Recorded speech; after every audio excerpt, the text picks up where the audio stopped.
জি ভালো আছেন? আমি তো মিনিট করে আমি তো খেয়ালই করি নাই। ও আমি আরো খোঁজ নিতেছিলাম আপনার আত্মীয় অসুস্থ ছিল মনে হয়, কি অবস্থা? না হসপিটালাইজ আছে, বলা যাচ্ছে না অবস্থা কি। আমি বোধহয় ক্লাস শুরু করে দেই নাকি? জি আমি একটু আপনাকে ইয়া করে দিচ্ছি এখনই।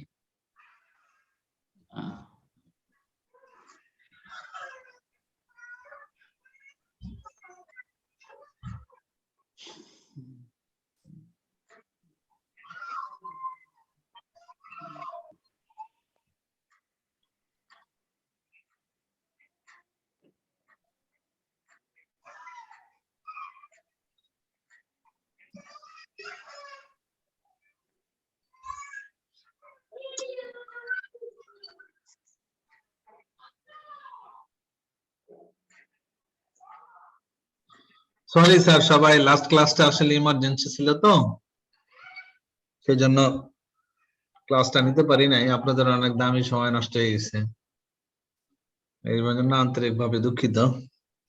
তাকে আমরা মনে হয় এখন পড়ালেখা শুরু করতে পারি। আজকে আমাদের chapter 3 supply chain drivers and matrix. এটা মোটামুটি আমাদের সামারিটা খুব সহজ। আপনারা তো বোধহয় অনেকে কি বলে অ্যাকাউন্টিং তো মোটামুটি মোরাললেস সবাই পড়ছেন নাকি? অ্যাকাউন্টিং পড়ছেন না? জি আছে। অ্যাকাউন্টিং দেখবেন ইন্টারমিডিয়েটে পড়ছি আমরা যখন, তখন ওই অনুপাত বিশ্লেষণ একটা অঙ্ক ছিল, তাই তো স্যার? Ratio analysis. রেশিও এখানে আসলে রেশিও অ্যানালাইসিস এর কাজটা কি? সহজ কথা হচ্ছে ডিফারেন্ট পয়েন্টস অফ ভিউ থেকে আপনার অর্গানাইজেশনের পারফরম্যান্স নির্ণয় করবে। বুঝে আসছে স্যার?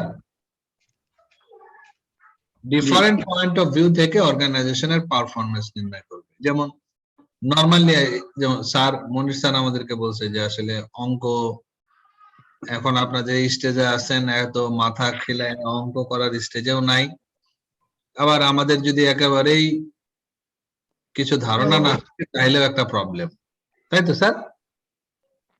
সেজন্য আমরা আসলে কিছু ধারণা দিই ম্যাথের ব্যাপারে যেটা আছে, কারণ আলটিমেটলি আমাকে কিন্তু আইডেন্টিফাই করতে হবে আমার সাপ্লাই চেইনের পারফরম্যান্সটা কেমন। Each and every drivers or every stage of supply chain is adding value or not, এটা কিন্তু আমাদেরকে দিন শেষে অথবা সময় শেষে এটা ডিটারমাইন করতে হয়, তাই তো স্যার? যেমন আপনি যদি একজন ব্যবসায়ীকে বছর শেষে বলেন যে তোমার প্রফিট কত টাকা হয়েছে, অথবা তুমি বলেন যে ঠিক আছে ছেলেকে ব্যবসায় নিলেন, এক বছর পরে ছেলেকে বলে নাই দেখি তোর ব্যবসা বাণিজ্যের কি অবস্থা, একটু হিসাব নেই, তাই তো স্যার? জি রাইট। আমরা প্রথম ইন্ডিকেটর যেটা ধরি প্রফিট, তোমার প্রফিট কত হয়েছে। প্রফিটের মধ্যে হচ্ছে আমরা যেটা বলি তোমার কস্ট কত, তোমার সেলস কত, ডিফারেন্সটা হচ্ছে প্রফিট, তাই তো স্যার? রাইট।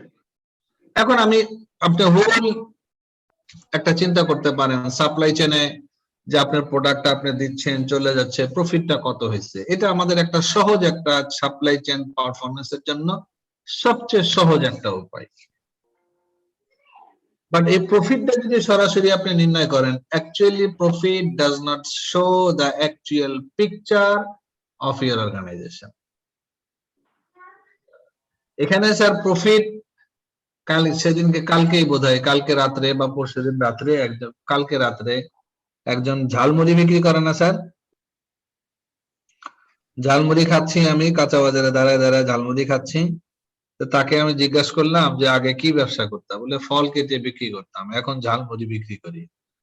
তা আমি জাস্ট কৌতূহলবশত ওকে জিজ্ঞাসা করলাম যে তোমার সেলস কত, প্রতিদিন কত টাকা বিক্রি হয়, বলে মানে জাস্ট অ্যাজাম্পশন 2000 2500 টাকা বিক্রি হয়। আপনি একটা জিনিস চিন্তা করছেন যে ও প্রতিদিন যদি 2000 টাকা বিক্রি করে, বছরে তার সেলস হয় হচ্ছে 60,000 টাকা, তাই তো স্যার? রাইট। আর ও যদি প্রতিদিন 2000 টাকা বিক্রি করে আমার মনে হয় ওর 14 থেকে 1500 টাকায় প্রফিট থাকে। ইয়েস, মিনিমাম 14-15 টাকা থাকবে। হ্যাঁ, আপনারা যারা ঝালমুড়ি বিক্রি করেন, সামান্য কয়টা মুড়ি দেব, সামান্য কয়টা ও ইয়া দেবে, চানাচুর। চানাচুর দেবে। আরো বেশি থাকবে স্যার, আরো বেশি থাকবে। হ্যাঁ। আমরা তো বাসায় বানাই খাই, আমরাও জালমুড়িওয়ালা তো। হ্যাঁ, এখন ব্যাপারটা দেখেন, এখন ও যদি বলে মাসে যদি 60,000 টাকা ওর সেলস হয়, ওর আমার তো মনে হয় 70% লাভ হয়, বেশি। রাইট। 70% যদি লাভ হয় তাহলে 42,000 টাকা ওর প্রফিট হচ্ছে, তাই তো স্যার? জি। এখন কিন্তু এখানে আরেকটা ইস্যু আছে যে বাবা তুমি সোহেল সাহেব কাইন্ডলি একটু মিউট করে কথা বলেন, দাদার খবর পরে নেন, মিউট করে দেন।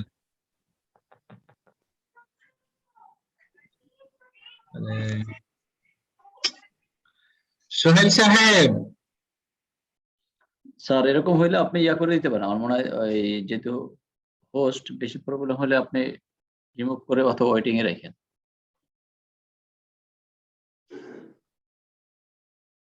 আচ্ছা ঠিক আছে। আচ্ছা, আবার দেখেন যে একজন একটা বড় দোকান দিয়ে বসছে, সে মাসে 1 লাখ টাকা লাভ প্রফিট করে, তাই না স্যার? কিন্তু তার এই 40,000 প্রফিটের সাথে কি তার ওই 1 লাখ টাকা প্রফিটের কম্পেয়ার করতে পারবেন? না। কারণ সে যে প্রতি মাসে 40,000 টাকা প্রফিট করে, তার আসলে আমরা গ্রামের সহজ ভাষায় বলি পুঁজি কত টাকা বা তার ক্যাপিটাল কত টাকা, তাই না স্যার? জি। আমার মনে হয় সে 2,000 টাকা সে সেলস করার জন্য আমার মনে হয় প্রতিদিন সে 2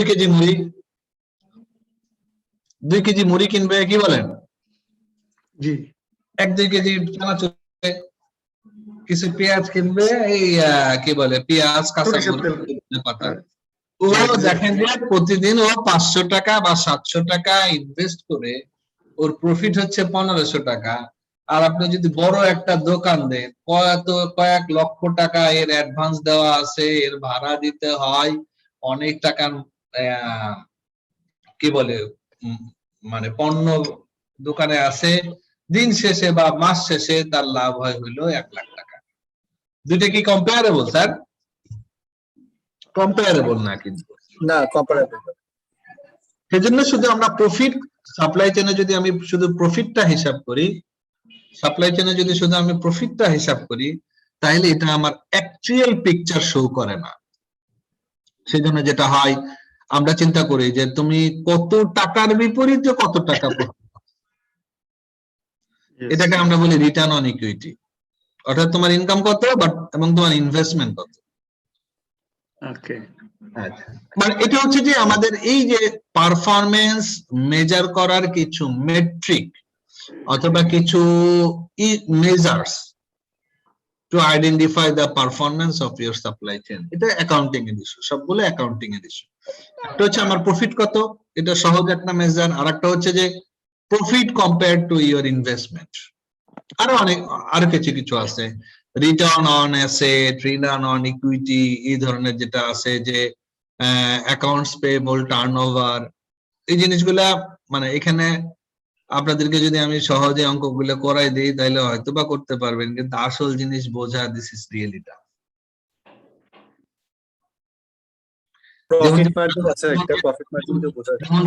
যেমন যে ঝাড়মুড়িওয়ালা, সে প্রতিদিন কত টাকা বাকি বিক্রি করে স্যার? নো, কোনো বাকি নাই। বলবেন স্যার বাকি নাই, কেউ 10 টাকার ঝালমুড়ি কি বলে যে বাকি দেব, পরে দেব। কিন্তু ওই যে দোকানে 1 লাখ টাকা লাভ করতেছে, ওর দেখেন যে 10 লাখ টাকা, 20 লাখ টাকা, 50 লাখ টাকা বাকি পড়ে আছে, তাই না স্যার? জি। অ্যাকাউন্টিং এর ভাষায় বলে যে আপনি বাকি যা দেবেন, যত দিন যাবে ওইটা পাওয়ার সম্ভাবনা তত কমতে থাকবে। রাইট। সেখানে একজন বাকি বিক্রি করে তার হিসাবের খাতায় প্রফিট গুনতেছে, আর একজন নগদ বিক্রি করে তার হিসাবের খাতায় প্রফিট গুনতেছে। আসলে কি ব্যাপারটা কি, পারফরমেন্সটা কি সেম হবে? না, কোনোদিনও না। হ্যাঁ, সেজন্য এই ধরনের কিছু, অর্থাৎ সাপ্লাই চেইন এর পারফরমেন্সটা মেজার করার জন্য আমরা কিছু ইন্ডিকেটর বা মেট্রিক ইউজ করি, যে মেট্রিক গুলো টোটালি অ্যাকাউন্টিং এর জিনিস। আর এটা যদি আমি আপনাদেরকে বোঝাইতে চাই তাহলে আমার অনেক অনেক সময় লাগবে। বাট আপনাদের যদি কখনো প্রয়োজন হয় যে না আসলে আমার এই জিনিসগুলা জানা দরকার, তখন যে কোনো সময় আপনারা বই দেখে নিতে পারেন। আবার যদি মনে করেন যে না স্যারকে নক করি, আমাকে নক করতে পারেন, বলে দেব। অর্থাৎ দিন শেষে আমাদেরকে যেটা করতে হয়, যে কোনো ব্যবসার ক্ষেত্রে, যে কোনো সাপ্লাই চেনের ক্ষেত্রে আমাদের যে জিনিসটা করতে হয় এটা হচ্ছে যে what about the performance, what about the outcome. এবং আউটকাম শুধু আমরা প্রফিট হিসাবে করি না, দেয়ার আর নাম্বার অফ মেজার্স। আপনার সাপ্লাই চেনের পারফরমেন্সটা কেমন হচ্ছে, অনেক ধরনের মেজার থাকে এখানে। প্রত্যেকটা accounting term and each of the accounting terms signifies a concept. আমাদের মধ্যে যে আমাদের এত ডিপে এত যাওয়ার দরকার নাই, সহজ কথা হচ্ছে এখানে বিভিন্ন ধরনের মেট্রিক ইউজ করি। এবং আপাতত প্রথমটা দিন রিটার্ন অন অ্যাসেট, প্রথম আমরা বলছি যে প্রফিট। দিন শেষে আপনারা দেখবেন যে প্রফিট হয়েছে কিনা। আর একটা দেখতে হয়, আসলে শুধু প্রফিট দেখলে হয় না, আমার ইনভেস্টমেন্টের একটা ব্যাপার আছে। আর আমি সহজ কথা বলি, যেহেতু আমি ইকোনমিক্সে মোটামুটি পড়ছি, বিজনেসে মোটামুটি পড়ছি, অ্যাকাউন্টিং প্রফিট আর ইকোনমিক প্রফিটের মধ্যে ডিফারেন্স আছে। যেমন বলতে পারেন যে আসলে স্যার ইস্যুটা কি। অ্যাকাউন্টিং প্রফিটের যে ধারণা, অ্যাকাউন্টিং প্রফিট হচ্ছে আমার টোটাল সেলস কত, আমার টোটাল কস্ট কত, ডিফারেন্সটা হচ্ছে প্রফিট, তাই তো স্যার? ইকোনমিক্স বলবে যে না, দেয়ার আর সামথিং ডিফারেন্ট। আপনি যে সারা বছর এই দোকানে কাজ করলেন, আপনি যদি এই দোকানে কাজ না করে চাকরি করতেন, তাহলে কি আপনি বেতন পাইতেন না স্যার? কি বলেন? জি রাইট। তাহলে এইটা আপনাদের একটা লস হয়ে গেল না দোকান করার জন্য? অপরচুনিটি কস্ট বলে। আবার আপনি যে আমাদের এইখানে এই টাকাটা ইনভেস্ট করলেন, এই টাকাটা 10 লাখ টাকা ইনভেস্ট করলেন, 10 লাখ টাকা ব্যাংকে রাখলে আপনাকে আর কোনো কিছু না করলে ইন্টারেস্ট দিত না স্যার? রাইট। তো ইকোনমিক বলবে যে এই ধরনের যে অপরচুনিটি কস্ট, অ্যাকাউন্টিং বলবে অপরচুনিটি কস্ট আমি কনসিডার করব না, বাট ইকোনমিক্স বলবে you have also to consider the opportunity cost. Opportunity cost. সুতরাং অ্যাকাউন্টিং এর ভাষায় লাভ যেটা প্রফিট হয়, ইকোনমিক্স এর ভাষায় সেটা লস হয়ে যেতে পারে। আপনি চিন্তা করলেন আমার 2 লাখ টাকা বা 3 লাখ টাকা ইনকাম হয়েছে, ইকোনমিক্স বলবে আচ্ছা তুমি যদি এই সময়টা অন্য জায়গায় দাও তোমার কত টাকা বেতন দিবে? বলবেন না হলে তো 10,000 15,000 টাকা বেতন দিবে। তাহলে মাসে 15,000 হলে বছরে কত হয়? 1,80,000 টাকা। 1,80,000।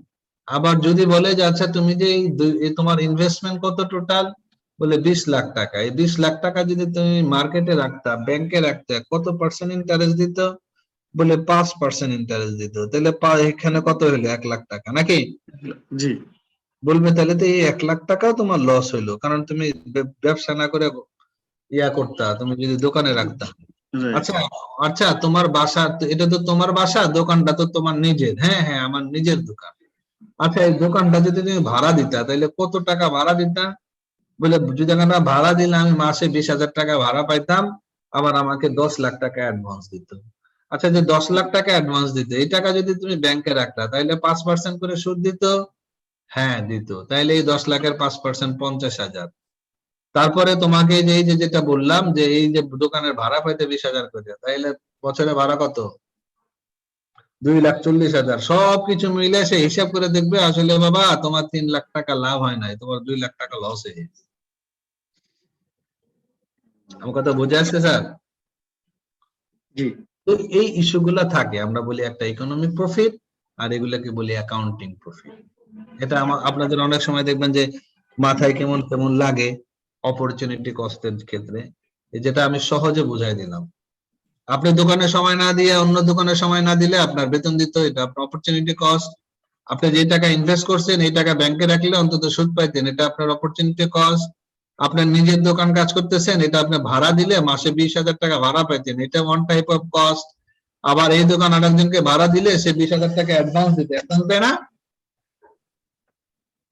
অ্যাডভান্স দেয় না স্যার?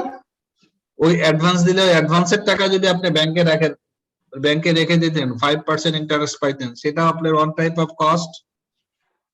সবকিছু মিলে শেষ পর্যন্ত দেখাই দিবে আসলে তোমার তো লাভ হয় না বাবা, তোমার 2 লাখ টাকা লস হয়ে গেছে।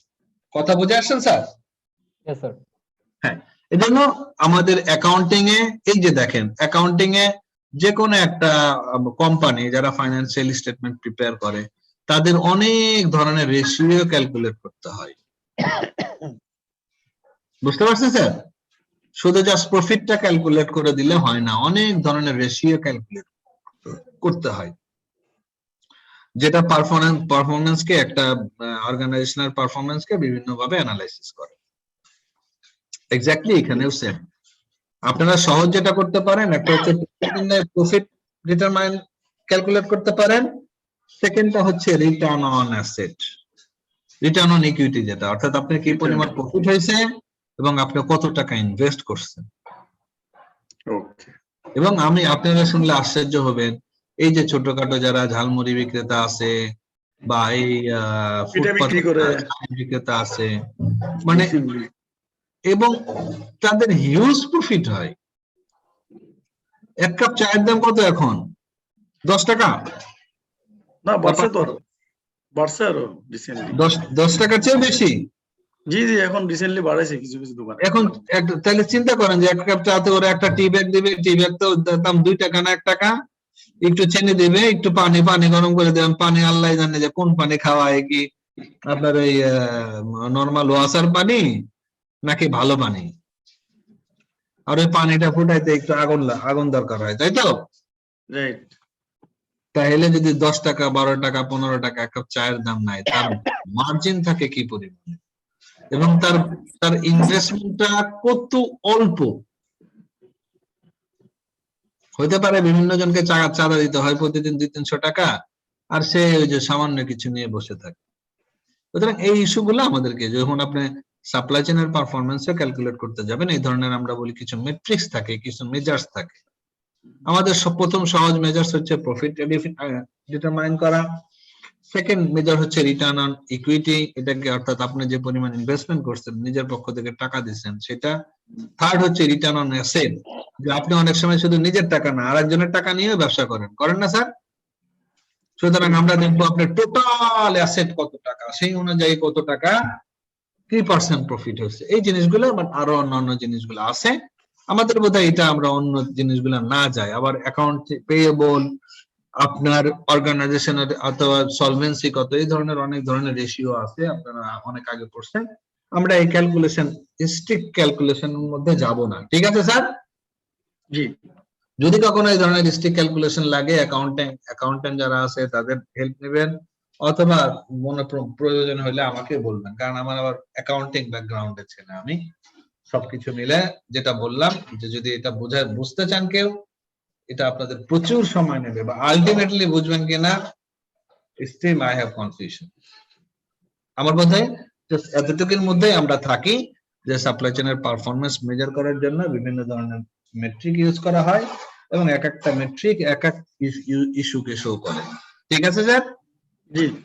আচ্ছা, এখন আমরা আসি হচ্ছে সাপ্লাই চেইনের মেইন কিছু ড্রাইভার, অথবা বলতে পারেন কি ফ্যাক্টর। সাপ্লাই চেইনের প্রথম একটা ফ্যাক্টর হচ্ছে ফ্যাসিলিটি, ইনভেন্টরি, তারপর আমরা বলি ট্রান্সপোর্টেশন, এরপরে আমরা বলি ইনফরমেশন, সোর্সিং, প্রাইসিং। এই যে 6টা জিনিস বললাম, এইটা হচ্ছে প্রত্যেকটা চ্যাপ্টারের, প্রত্যেকটা টপিকের জন্য আমাদের আলাদা আলাদা চ্যাপ্টার আছে। আর প্রথম 3টা স্যার লজিস্টিক্যাল ড্রাইভার না স্যার? হ্যাঁ হ্যাঁ হ্যাঁ, আসতেছি। প্রথম টিকিটটাকে আমরা যেখানে আছে, প্রথম 3টাকে আমরা বলি লজিস্টিক ড্রাইভার, পরের 3টাকে আমরা বলি ক্রস ফাংশনাল ড্রাইভার। যাই হোক, এখানে ইস্যুটা হচ্ছে, আমরা কিন্তু লাস্ট ক্লাসে পড়ছি সাপ্লাই চেইনটা হয় রেসপন্সিভ হবে, না হয় এফিশিয়েন্ট হবে, তাই তো স্যার? ইয়েস।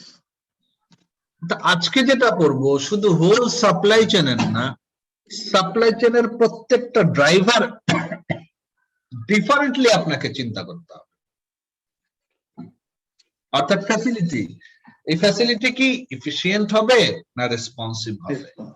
ইনভেন্টরি, এটা কি ইফিশিয়েন্ট হবে নাকি রেসপন্সিভ হবে?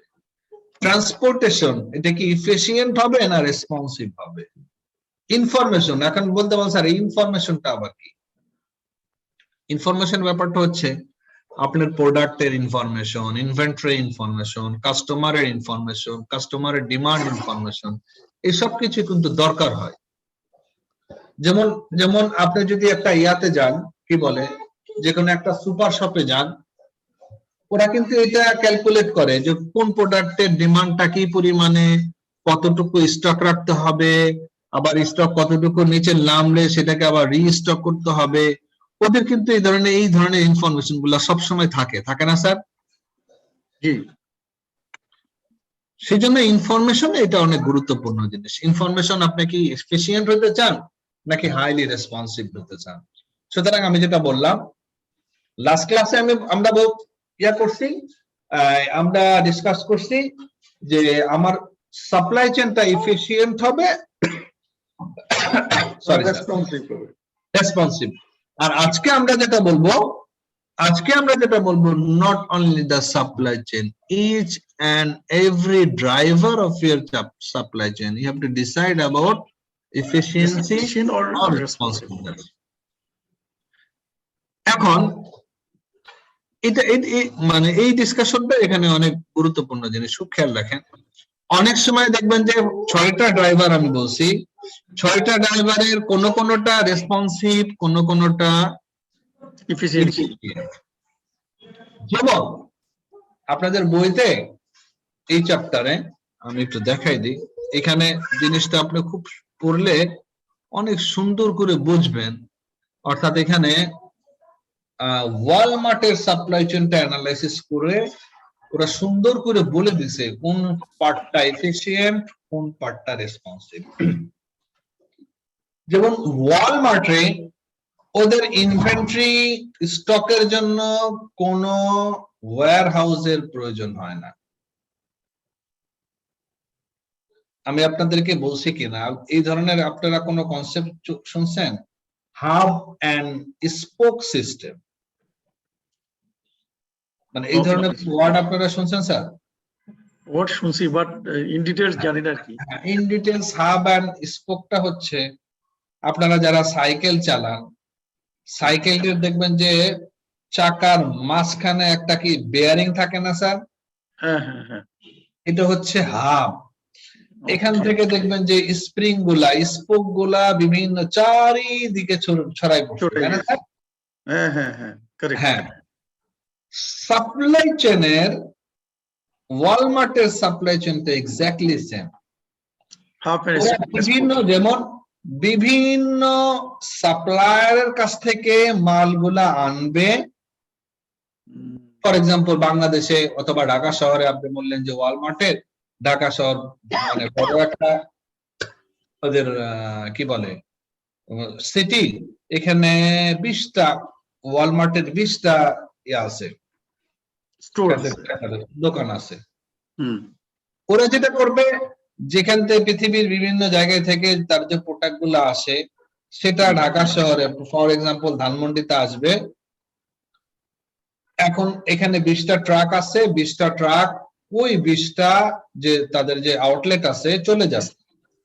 ওই যে সাপ্লায়ারদের কাছ থেকে যেগুলো আসলো ওগুলোকে আবার ডিস্ট্রিবিউট করে যে আউটলেটে যতটুকু প্রয়োজন দিয়ে দেবে এবং এইখান থেকে তারা সরাসরি ওই আউটলেটে চলে যাবে।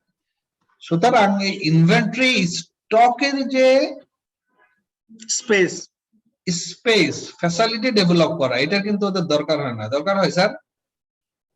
এইভাবে ম্যানেজ করলে তো দরকার হয় না। হ্যাঁ, সুতরাং বলবেন যে ওদের ফ্যাসিলিটিটা highly efficient, cost effective. Okay, but আপনি যদি চিন্তা করেন what about the transportation? Transportation should be highly responsive. অর্থাৎ এমন হতে পারে একদিনের মধ্যে আপনার স্টককে রিস্টক করতে হবে। সুতরাং ওরা ফ্যাসিলিটিকে স্যাক্রিফাইস করে ট্রান্সপোর্টেশন কে রেসপন্সিভ বানাচ্ছে, কস্ট বাড়বে, সবসময় চিন্তা করবেন আপনি যদি ইফিশিয়েন্ট হন কস্ট কমবে, বাট রেসপন্সিভনেস এটা আপনি ধরে রাখতে পারবেন না। আপনি যদি রেসপন্সিভনেস হন এর বিপরীতে আপনাকে কিন্তু কস্ট স্যাক্রিফাইস করতে হবে। আপনি যদি ইফিশিয়েন্ট হন এর বিপরীতে আপনাকে রেসপন্সিভনেস স্যাক্রিফাইস করতে হবে। স্যাক্রিফাইস করতে হবে। সুতরাং দেখেন এটা ফ্যাসিলিটির ক্ষেত্রে দে আর ইফিশিয়েন্ট, বাট ট্রান্সপোর্টেশনের ক্ষেত্রে দে আর হাইলি রেসপন্সিভ। সবগুলা করে তাড়াতাড়ি যে জায়গাগুলো চলে যাচ্ছে স্পোকের মতো। এখন আছে ইনফরমেশন। ইনফরমেশনের ক্ষেত্রে কিন্তু দে আর হাইলি রেসপন্সিভ। কিভাবে? অর্থাৎ প্রত্যেকটা আউটলেট থেকে দিন শেষে সেন্ট্রালি ইনফরমেশন চলে যাবে কোন প্রোডাক্টের কতটুকু এখন স্টক আছে, কি পরিমাণে রিস্টক করতে হবে, কত ইউনিট পাঠাইতে হবে, এই ইনফরমেশনটা থাকতে হবে না? অফকোর্স। আমার কথা বুঝতে পারছেন স্যার? জি। এই ইনফরমেশন গুলো তো তাকে থাকতে হবে। জি স্যার। সুতরাং এখানে কিন্তু তাদের হাইলি রেসপন্সিভ হতে চাই। বাট ইনফরমেশন বা ডেটার ক্ষেত্রে আমরা পরে পড়ব, এটা কিন্তু খুব ভেরি ক্রুশিয়াল যে আসলে কতটুকু ডেটা আপনি রাখবেন। ওকে। বুঝে আসছে স্যার? জি। এই যে ইস্যুগুলা আবার আমরা যদি বলি আউটলেটের ক্ষেত্রে, সাধারণত ওয়ালমার্ট খুব রিমোট এরিয়াতে এদের আউটলেট দেয় না। মোটামুটি সিটি এরিয়াতে এই ধরেন যে সাভারে দিতে পারে বা নারায়ণগঞ্জে দিতে পারে, পপুলেশন যেখানে বেশি ওখানে হ্যাঁ, ওটাই হ্যাঁ, জি, এই হিসাবে দেয়। অর্থাৎ ওরা চিন্তা করে যে আউটলেটের ক্ষেত্রে আমার রিমোট এরিয়াতে যাওয়ার দরকার নাই, মোটামুটি ক্রাউডেড এরিয়া বা আর এরিয়াতে আমি সিটি এরিয়াতে থাকি, এখানে কিন্তু ওদের একটু রেসপন্সিভ হতে চায়, নাহলে কিন্তু প্রবলেম যেটা হয়, সরি, রেসপন্সিভনেস স্যাক্রিফাইস করতে হয়। গ্রামের একজন মানুষ যদি মনে করে যে না আমি ওয়ালমার্ট থেকে কিনবো, ওয়ালমার্টটা যদি আমার এলাকায় হতো, সম্ভব না। সম্ভব স্যার? না। যেমন দেখবেন যে আমাদের বড় বড় যে ব্র্যান্ডের জামা কাপড়ের দোকানগুলো আছে, এটা কি প্রত্যেক জেলাতে থাকে? না। প্রত্যেক জেলাতে থাকে না। দেখবেন যে বিভাগীয় শহরগুলোতে সাধারণত থাকে। Right. আর জেলার মধ্যে যে জেলাগুলো আসলে একটু উন্নত ওই জেলাগুলোতে থাকে। অর্থাৎ ওরা এফিশিয়েন্ট হতে চায় যে না প্রত্যেক জেলায় আমার দেওয়া দরকার না, তাহলে যেটা হবে আসলে এটা প্রফিটেবল হবে না। বেসড অন প্রোডাক্ট ক্যাটাগরি হ্যাঁ, ওইভাবে করে জি, সব ক্ষেত্রে। আবার দেখবেন যে কেএফসি, তারপরে আরেকটা জন্য কি আছে, কেএফসি, এরা কিন্তু দেখবেন যে একটু ক্রাউডেড এরিয়াতে। বিদেশে গেলে দেখবেন যে রেল স্টেশনের আশেপাশে, বাস স্টেশনের আশেপাশে, খেয়াল করছেন স্যার? জি। মার্কেটের ভিতরে, এই সব জায়গাগুলোতে ওরা কিন্তু সব জায়গায় এস্টাবলিশ করবে না। রাইট। এই ইস্যুগুলো সব। এখন মনে করেন যে প্রাইসিং, আমি যদি আবার একটা করে আসি, সোর্সিং এর কথা আসি। সোর্সিং এর ব্যাপারটা যে আসলে এটা কি আমরা নিজেরা প্রডিউস করব নাকি বাইরে থেকে কিনবো, এটা আমরা একটা চ্যাপ্টার আছে। আবার প্রাইসিং, যে প্রোডাক্টগুলো হাইলি রেসপন্সিভ সেখানে কিন্তু people are ready to pay higher, তাই না স্যার? জি। যে প্রোডাক্টগুলো খুব হাইলি রেসপন্সিভ হয়, অর্থাৎ প্রত্যেকটা জায়গাতে আমাদেরকে ফোকাস করতে হবে। যেমন ধরেন যে জারার কথা বলছে, যারা যেটা করে ওদের যে ট্রেন্ডি বা ফ্যাশনেবল আইটেম আছে, এই আইটেম গুলো ওরা হাইলি রেসপন্সিভ হয় এবং সেখানে প্রফিট মার্জিন অনেক বেশি রাখে কম্পেয়ার টু আমাদের একদম জেনারেল যে গার্মেন্টস গুলো আছে, ওরা এফিশিয়েন্টলি যাইতে চায়। এগুলো যে গেলেই পাবেন, নট লাইক দ্যাট। বা ট্রেন্ডি যে প্রোডাক্ট বা সিজনাল যে প্রোডাক্ট, এই প্রোডাক্টের ক্ষেত্রে ওরা হাইলি রেসপন্সিভ হয় এবং যেটা করতে হয় ওদের মার্জিনও হাই হয়। সুতরাং লাস্ট ক্লাসে যেটা পড়ছি যে একটা সাপ্লাই চেইন এফিশিয়েন্ট অথবা ইফেক্টিভ হবে অথবা রেসপন্সিভ হবে, আর এইখানে আমরা পড়বো যে each and every driver of the supply chain should choose either efficiently or responsibly. এটা আপনার প্রোডাক্টের টাইপ, বিজনেসের টাইপ, বিজনেসের স্ট্র্যাটেজি, এগুলোর উপর ডিপেন্ড করে। বুঝতে পারছেন স্যার? জি, ক্লিয়ার। মোটামুটি এটা হচ্ছে আমাদের আজকের আলোচনার বিষয়। এই কথা বলে আমি যদি আর নাও পড়াই, আমার মনে হয় যে আপনারা সবাই সুন্দর করে বুঝে যাবেন আসলে ফ্যাসিলিটির ক্ষেত্রে আমাকে কি করতে হবে, ইনভেন্টরির ক্ষেত্রে আমাকে কি করতে হবে। যেমন ইনভেন্টরি আমি জাস্ট আগে একটু গড়পড়তা আলোচনা করে নিই আপনাদের বোঝার জন্য। ইনভেন্টরির ক্ষেত্রে অনেক ইস্যু আছে, যেটা ওয়েট টু ভ্যালু রেশিও বা ভ্যালু টু ওয়েট রেশিও, যেটার ভ্যালুর তুলনায় ওয়েট অনেক বেশি বা ওয়েটের তুলনায় ভ্যালু অনেক কম, তার ক্ষেত্রে এক ধরনের স্ট্র্যাটেজি। আর যেটা ওয়েটের তুলনায় ভ্যালু অনেক বেশি, তার ক্ষেত্রে আর এক ধরনের স্ট্র্যাটেজি নিই আমি।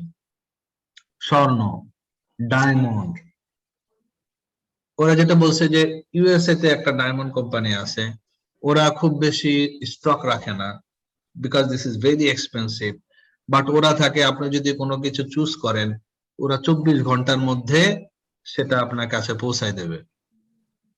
এখন বলেন কিরকম? কিরকমটা হচ্ছে তারা ডিএসএল ইউজ করবে ইমার্জেন্সিতে, যেটা 24 ঘন্টা ইউএস এর যে কোনো জায়গায় 24 ঘন্টার মধ্যে আপনার বাসায় পৌঁছায় যাবে। আপনারা বুঝতে পারছেন? জি, জি, একটা ডায়মন্ডের আংটি আপনি যদি স্টক করে রাখেন, হইতে পারে যে মনে করেন $10,000, $15,000, বাট এটাকে যদি আপনি 24 ঘন্টার মধ্যে ডেলিভারি দিতে চান, তাহলে কি অনেক খরচ বেশি হবে? না। খরচ কিন্তু বেশি হবে না, বাট আপনি যদি আপনি যদি এটাকে স্টক রাখতে চান, আপনি যদি সারা ইউএসএ তে 20টা 50টা 100টা আউটলেট থাকে, প্রত্যেকটা আউটলেটে যদি আপনি সেটাকে স্টক করে রাখতে চান, তাহলে আপনার অপরচুনিটি কস্ট বা ইনভেন্টরি কস্ট কি পরিমাণে হবে চিন্তা করছেন স্যার? স্যার একটা অনেক। কোশ্চেন ছিল স্যার। হ্যাঁ, this is huge. yes. Sir US এর যে ডায়মন্ডের যে বিজনেসের কথা বললেন স্যার, এটার কি এফিশিয়েন্ট স্ট্র্যাটেজিতে পড়ে না স্যার? না, হ্যাঁ অবশ্যই এটা এফিশিয়েন্ট স্ট্র্যাটেজি, এটা হাইলি রেসপন্সিভ। তারা যেটা চাচ্ছে যে ডেলিভারির দিক দিয়ে তারা আপনাকে সহজে পৌঁছায় দিবে, but their focus is efficient. কারণ এটা যদি আমি প্রত্যেকটা জায়গায়, অর্থাৎ এখানে রেসপন্সিভনেস কিভাবে স্যাক্রিফাইস করে, নরমালি আমরা কি করি, একটা গোল্ডের দোকানে যাই, পছন্দ যেটা হয় কিনে নিয়ে চলে আসি, তাই তো স্যার? Sir Right. হ্যাঁ, আর ওরা আপনাকে যেটা বলবে যে না স্যার আপনি পছন্দ করেন এক্স্যাক্টলি সেম প্রোডাক্ট আপনি কালকে পেয়ে যাবেন এই সময়ের মধ্যে। আপনাকে 24 ঘন্টা সময় দিচ্ছে, জি স্যার। কিন্তু প্রোডাক্টটা কিন্তু দিয়ে দিচ্ছে। অর্থাৎ এখানে এফিশিয়েন্সি মেইনটেইন করার জন্য সামওয়াট রেসপন্সিভনেস একটু স্যাক্রিফাইস করে। স্যার এখানে স্যার ইনভেন্টরির দিক দিয়ে তারা এফিশিয়েন্ট, বাট ট্রান্সপোর্টেশনের দিক দিয়ে তারা তো স্যার রেসপন্সিভ। ট্রান্সপোর্টেশনের দিক দিয়ে তারা রেসপন্সিভ হচ্ছে, বাট ওই যে আপনাকে দেখতে হবে যে একটা ডায়মন্ড যদি আপনি ডিএসএল এ পাঠাইতে চান, আপনি যদি বলেন যে ডিএসএল এ কতটুকু সময় লাগবে, খুব বেশি এক্সপেন্স হবে না, কিন্তু হবে স্যার। বাট এইটাকে যদি আপনি ওই হাইলি ইনভেন্টরির ক্ষেত্রে হাইলি রেসপন্সিভ হওয়ার ক্ষেত্রে আপনার 50টা আউটলেটে যদি এটাকে আপনি স্টক করে রাখতে চান, তাহলে আপনার কস্ট কি পরিমাণে হবে চিন্তা করছেন স্যার? স্যার হোল্ডিং কস্ট অনেক বাড়বে। আবার আপনি অন্যদিকে চিন্তা করেন, আপনারা দেখবেন যে কনস্ট্রাকশনের ক্ষেত্রে রড লাগে, সিমেন্ট লাগে না স্যার?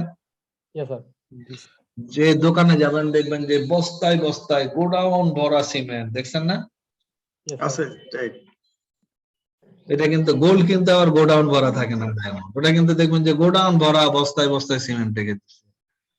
এটার হচ্ছে ভ্যালু টু ওয়েট রেশিওটা অনেক কম, অর্থাৎ এর ওয়েট অনেক বেশি। একটা সিমেন্টের বস্তায় কত কেজি থাকে? 40 কেজি। 40 কেজি might be, হ্যাঁ। এখন দাম হয় হয়তো এখন কত করে? 600, 800, 1000 টাকা করে। 420 maybe, 420 420 টাকা বস্তা। সুতরাং এই 420 টাকা বস্তা আপনার ট্রান্সপোর্টেশনের ক্ষেত্রে আপনাকে যেটা হবে, একদম ফুল ট্রান্সপোর্টেশন করে নিয়ে আসলেন, স্টকে রেখে দিলেন, 420 টাকা কিন্তু this is not too much price. আপনি এখানে কি বলে রেসপন্সিভ হচ্ছেন, আর ওইখানে আপনার ট্রান্সপোর্টেশনের ক্ষেত্রে ইফিশিয়েন্ট হয়ে যাচ্ছে। যে আপনার ফুল ট্রাক, অর্থাৎ এখানে আমি যাতে আমার একদম ট্রাকের যে লোডের ক্যাপাসিটি আছে এটা ফুললি ইউটিলাইজ হয়। যেমন রড, যেমন গ্রামে বা শহর এলাকায় দেখবেন যে যারা রড বিক্রি করে, এরা কিন্তু বলবে 1 ট্রাক রড আসছে, 1 ট্রাক 10 ট্রাক সিমেন্ট আসছে, ব্যাপারটা এরকম না স্যার? রাইট।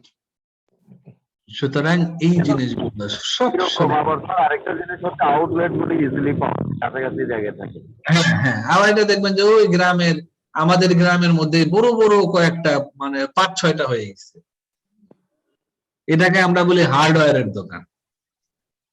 আপনারা কি বলেন জানি না। হার্ডওয়্যার, হ্যাঁ।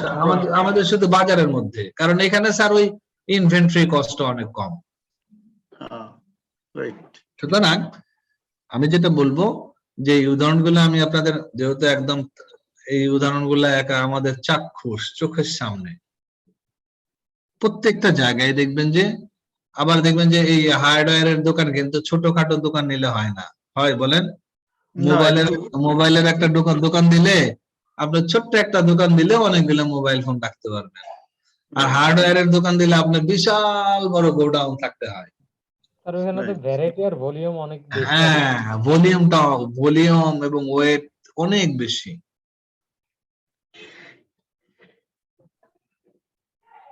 বুঝতে পারছেন স্যার? জি। হ্যাঁ, তো এই ইস্যুগুলো আমি যেটা বললাম যে আপনারা যারা প্র্যাকটিক্যালি কাজ করেন, এই ছোট্ট ছোট্ট ইস্যুগুলা, এই জিনিসগুলো আমাদেরকে কেয়ারফুল থাকতে হয়।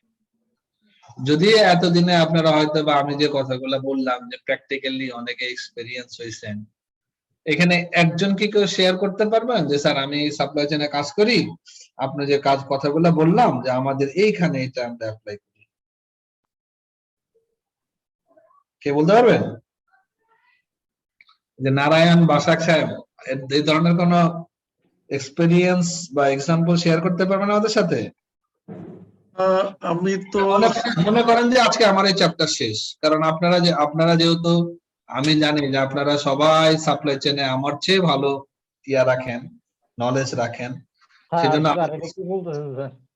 হ্যাঁ হ্যাঁ, কি বলতেছেন স্যার?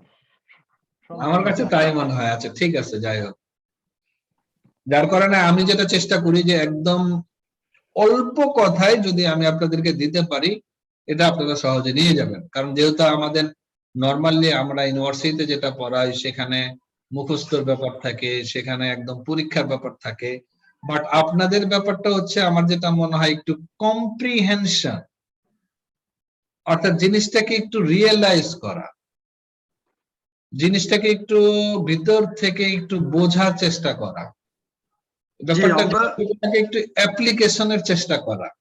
রাইট। আমি যদি বলি, আমরা এক্সপোর্টের ক্ষেত্রে এই কাজটা হয় আমাদের। ধরেন আমার একটা এক্সপোর্ট আছে, এক্সপোর্টের ক্ষেত্রে আমি অনেক ইফিশিয়েন্ট হইতে হয় যখন এক্সপোর্ট করি। এক্সপোর্ট করার সময় আমি যে ট্রান্সপোর্টেশনটা যদি অন টাইম না আনি, একদম টাইমলি মেনটেন না করতে পারতে, আমি ওখানে আবার ভেসেল ধরতে পারবো না, ভেসেল মিস করবো, যার কারণে ওখানে আমাকে অনেক ইফিশিয়েন্টলি করতে হয়। আবার যখন আপনার লোড আনলোড করেন তখন কিন্তু আপনাদেরকে এফিশিয়েন্ট হতে হয়। রাইট। ওই জায়গায় আপনাদেরকে হাইলি রেসপন্সিভ হতে হয়, কিন্তু আপনি চিন্তা করবেন যে না আমার যাতে কার্টুন গুলা যাতে আমার একটা এটাকে কি বলে যে প্যাকেট গুলার মতো আসে, এটা যাতে আমার এখানে আনইউটিলাইজ না থাকে, অর্থাৎ ওজনের উপরেও তো মনে হয় ভাড়া নাই অনেক সময়, না? রাইট, ওজনের উপর নিতে নেই। এই জিনিসগুলো আপনাদের কিন্তু এফিশিয়েন্ট হতে হয়, যে ক্যালকুলেশন করে কিভাবে কস্ট গুলো কমানো যায়। রাইট। এই ওয়ালটনে কে কে যাচ্ছেন না? আচ্ছা, আপনাদের সাথে কি আমার আপাতত প্রথম দিনে কি পরিচয় হয়েছে যে কে কোথায় আছেন? ওয়ালটন থেকে মুফাজ্জল ইসলাম আছি স্যার। আচ্ছা, এক এক করে বলেন। আমি আমি আমি জাস্ট 5 মিনিটস এর মধ্যে আপনাদের জেনে নেই, কারণ অনেক সময় আমি পড়াইতে গেলে যেটা হয় আপনাদের কাছে বলবো যে অমুক জায়গায় যে চাকরি করেন, এটা সংক্ষেপে আমাকে বলেন যে কে কোথায় আছেন, কার কাজ কি। জি, আমি আছি চট্টগ্রামের ক্যারিয়ার্স গ্রুপে। আমি টোটাল কোয়ালিটি টিমটাকে লিডিং করি আর কি, কোয়ালিটির ক্ষেত্রে as a senior manager quality. হ্যাঁ হ্যাঁ, দেখুন রবিউল হাসান।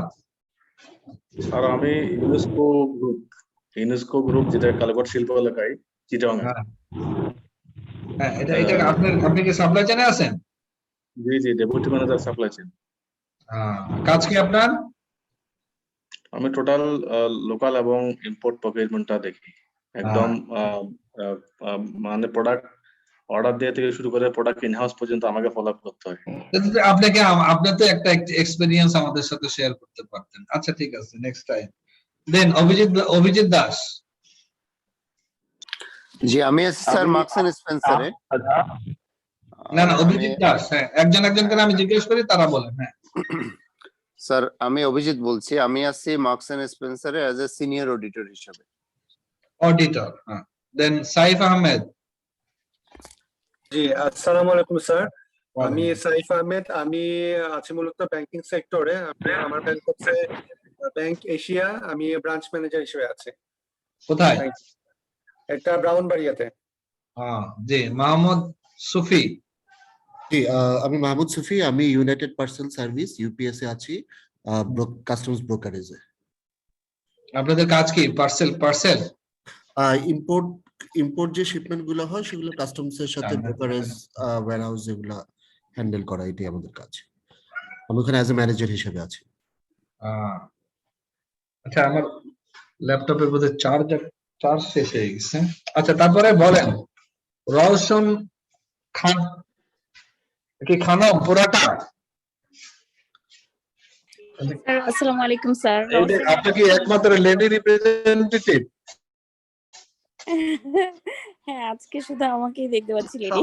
সবাই চম্পার মতো হয়েছে। হ্যাঁ একটু বলেন আপনি কোথায় আছেন? স্যার আমি আছি এসকে ফার্মাসিউটিক্যালসে সিনিয়র অ্যাসিস্ট্যান্ট ইম্পোর্ট ম্যানেজার। তো আমরা হচ্ছে ইম্পোর্ট টিমে কাজ করি। Importing raw materials and packing materials আমাদের কোর রেসপন্সিবিলিটি। এক মিনিট স্যার, আমি চার্জারটা একটু নিয়ে আসতে হবে।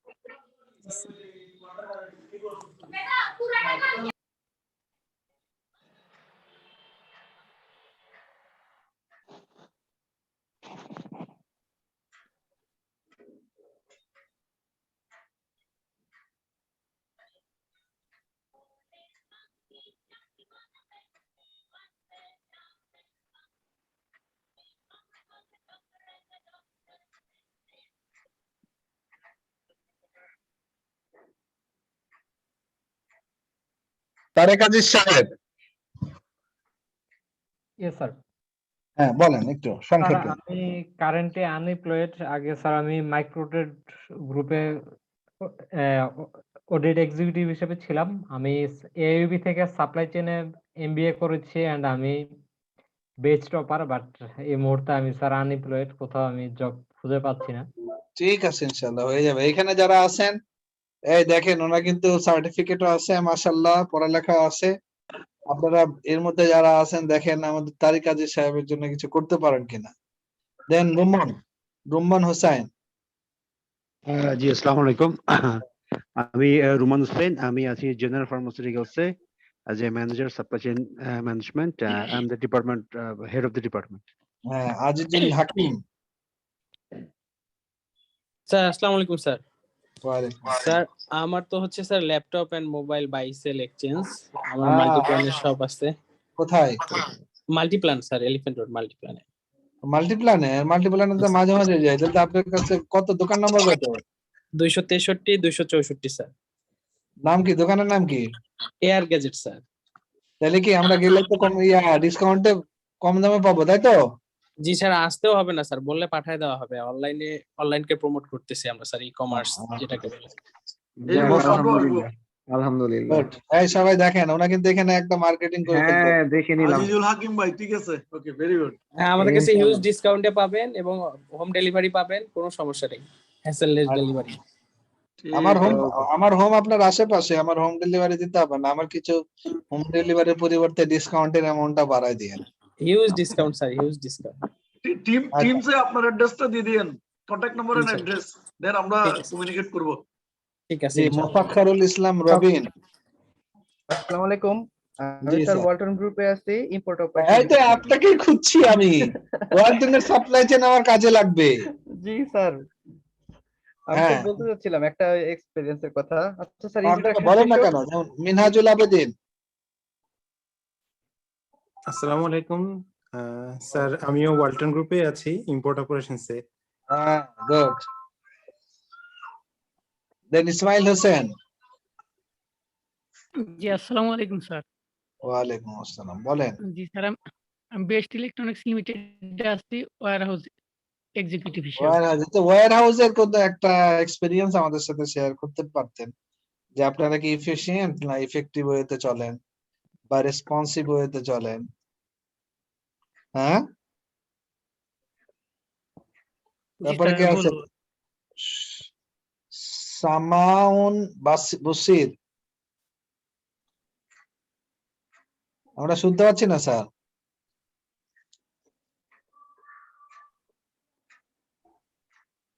অনলাইনে নাই মনে হয়।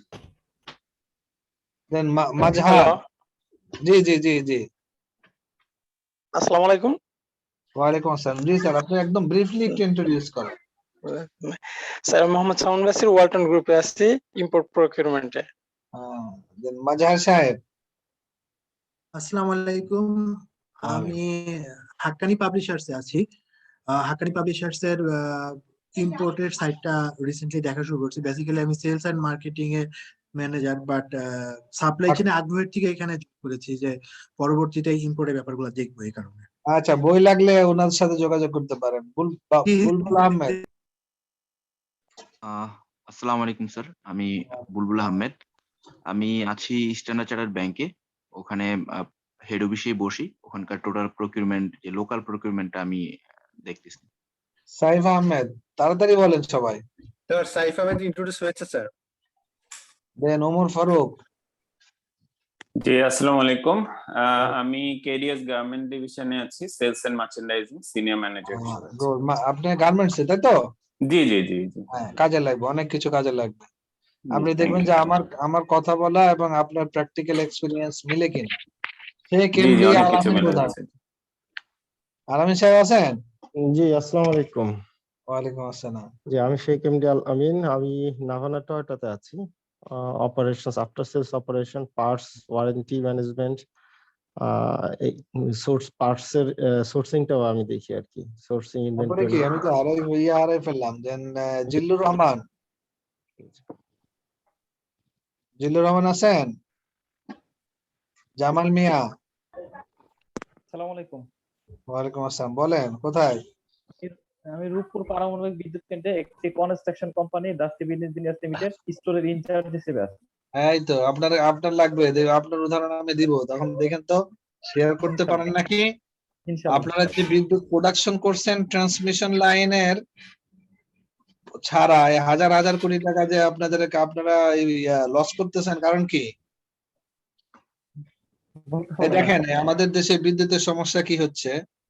আমাদের দেশে বিদ্যুতের সমস্যা, বিদ্যুতের আমরা টোটাল ইলেকট্রিসিটিতে 3টা পার্ট থাকে: প্রোডাকশন, ট্রান্সমিশন, ডিস্ট্রিবিউশন, তাই তো স্যার?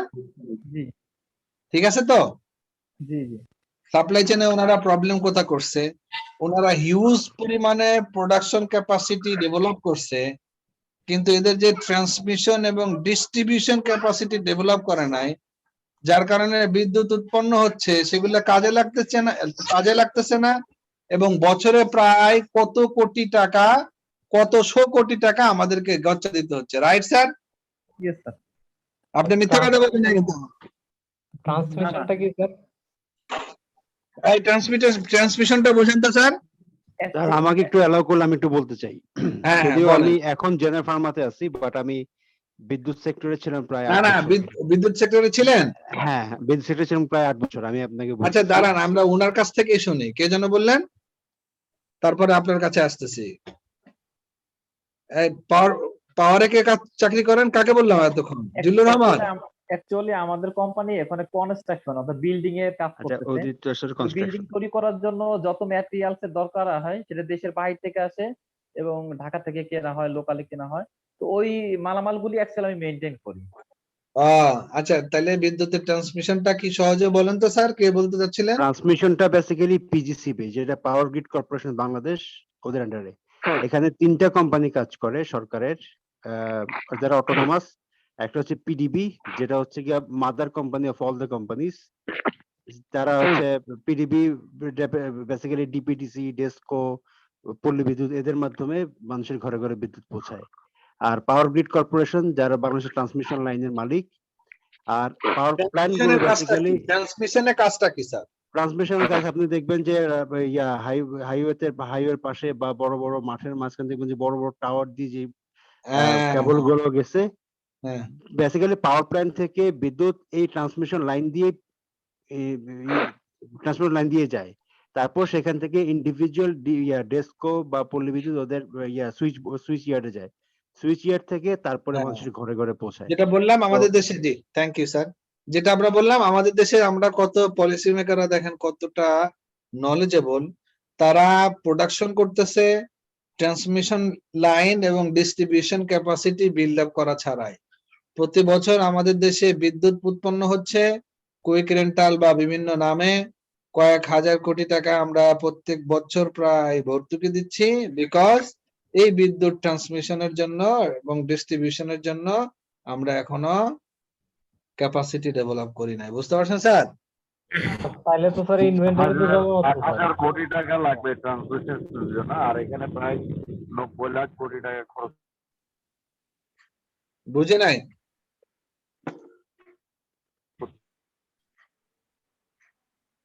আমার এখানে কি নেটওয়ার্কের প্রবলেম হচ্ছে স্যার? না, আমার এখানে বোধহয় স্যার প্রবলেম হচ্ছে। আমি আচ্ছা, পরিচয়টাই দিতে পারি নাই। আমি আহমেদ রাজা।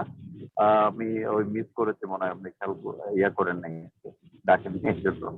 আমি আহমেদ রাজা, আমি সিনিয়র টেকনোলজিস্ট হিসাবে আছি অলমার্ট গ্লোবাল সোর্সিং, প্রোডাকশন এবং কোয়ালিটি নিয়ে কাজ করছি। বেসিক্যালি আমাদের সাপ্লাই চেইন নিয়ে আমাদেরকে কাজ করতে হয়। জি জি জি, যেটা হয় দেখেন এখানে আপনার সাপ্লাই চেইনে যদি আপনার প্রবলেম হয়, এখন আমার কথা হচ্ছে যদি আমরা ট্রান্সমিশন এবং ডিস্ট্রিবিউশন লাইন ডেভেলপ করতে না পারি, তাহলে আমরা এত প্রোডাকশন কেন করতেছি? বা এই প্রোডাকশনের এটাতে যেটা একটা দেখলাম, ওই 8,000 কোটি টাকা লাগবে ওই ট্রান্সমিশন যেটা লাগাইছে, আর উৎপাদন করতে খরচ করতেছে প্রায় 90 লাখ কোটি টাকা, প্রায় 10 অনেক গুণ বেশি। মানে কম টাকা খরচ করে যে বিদ্যুৎ উৎপাদন হচ্ছে সেটা কাস্টমারের কাছে বা গ্রাহকের কাছে পৌঁছানো যায়। হ্যাঁ, এটা দেখেন তাহলে আমাদের পলিসি মেকারদের এই অবস্থা এবং সাপ্লাই চেইন যদি আপনি না, জি জি জি, মানে তাহলে তো স্যার এফিশিয়েন্ট হলো না, যদি পর্যাপ্ত থাকে। জি জি জি, আগে আমাদেরকে যেটা হয় আগে transmission line distribution line develop করে তারপর আমাদের প্রোডাকশনের দিকে যাওয়ার কথা ছিল। যাই হোক, এটা হয়তো বা আমরা বিভিন্ন জনের থাকা বেনিফিটেড হচ্ছে, আমরা ওদিকে যাওয়ার দরকার নাই। যাই হোক, বাকি জনের পরিচয় আমরা আস্তে আস্তে নিব। সো যেটা আমি, কারণ এখন আমাদের প্রত্যেকটা এই ড্রাইভার গুলো প্রত্যেকটা আমরা সংক্ষেপে বলে দিব। যে ব্যাপারগুলো হচ্ছে যে ইচ ড্রাইভারের ক্ষেত্রে আমাদের আইদার রেসপন্সিভ হতে হয় অথবা এফিশিয়েন্ট হতে হয়। এমন না যে প্রত্যেকটার ক্ষেত্রে আপনাকে এফিশিয়েন্ট হতে হবে, প্রত্যেকটার ক্ষেত্রে রেসপন্সিভ হতে হবে। It depends on the strategy of your business or type of product. ঠিক আছে স্যার, এখন আসি ফ্যাসিলিটিস কাকে বলে? সাপ্লায়ার ডিমান্ডও তো স্যার জড়িত। জি স্যার, জি স্যার। না না না, এটা সাপ্লায়ারটা অন্যদিকে চলে যাবে, এটাকে কি বলে, এই ফ্যাসিলিটির মধ্যে চলে যাবে, অথবা ট্রান্সপোর্টেশন, ইনভেন্টরি, এইগুলাই। সাপ্লায়ারটা হচ্ছে একটা পার্টি, এটা একটা ড্রাইভার। না, আমি ওইটা বলিনি, সাপ্লাই মানে যোগান এবং চাহিদার কথা বলেছি। ও জি জি, এবং যোগানও তো একটা ইম্পর্টেন্ট ক্রাইটেরিয়া আছে, সেটা বলছি। জি জি জি জি, শিওর, থ্যাংক ইউ। ফ্যাসিলিটিটা হচ্ছে সাধারণত আমরা বলি স্টোরেজ ক্যাপাসিটি বা ওয়্যার হাউজিং। এখানে আমরা যেটা বলি, হয় আপনাকে ইকোনমিক্স অফ স্কেল অথবা এফিশিয়েন্ট হতে হবে, অথবা আপনাকে যেটা করতে হয় রেসপন্সিভ হতে হবে। এটা সাধারণত আপনার বিজনেসের স্ট্র্যাটেজির উপরে ডিপেন্ড করবে। এখন আসি রোল কি। অনেক সময় দেখা যায় যে ফ্যাসিলিটিটা ফ্লেক্সিবল হয়, অনেক সময় ডেডিকেটেড হয়, অথবা অনেক সময় combination of the two. Flexible capacity মানে হচ্ছে আপনি বিভিন্ন পারপাজে অথবা বিভিন্ন প্রোডাকশনের জন্য ইউজ করতে পারেন, অথবা স্টোরেজের জন্য ইউজ করতে পারেন, অথবা আপনাকে ডেডিকেটেড অথবা প্রথম আমরা যেটা বলছি স্পেসিফিক অনেক সময় হয়, আবার অনেক সময় both of the combination of this two. হয় এটা ফ্লেক্সিবল হবে, না হয় এটা ডেডিকেটেড হবে, আর না হলে মাঝামাঝি কোনো একটা। এটা আমি আগেই বলি, এটা আপনার স্ট্র্যাটেজির উপরে, প্রোডাক্টের টাইপের উপরে প্রোডাক্টের ডিমান্ডের উপরে ডিপেন্ড করবে, প্রোডাক্টের লাইফ সাইকেলের উপরে। এখন আপনি দেখবেন আসলে আপনি কি প্রোডাক্ট ফোকাস হতে চাচ্ছেন নাকি ফাংশন ফোকাস হতে চাচ্ছেন। অর্থাৎ আমি কি এই জায়গায় আমাকে একটু ভিতরে যেতে হবে, কারণ এখানে ছোট্ট ছোট্ট কিছু ইস্যু আছে।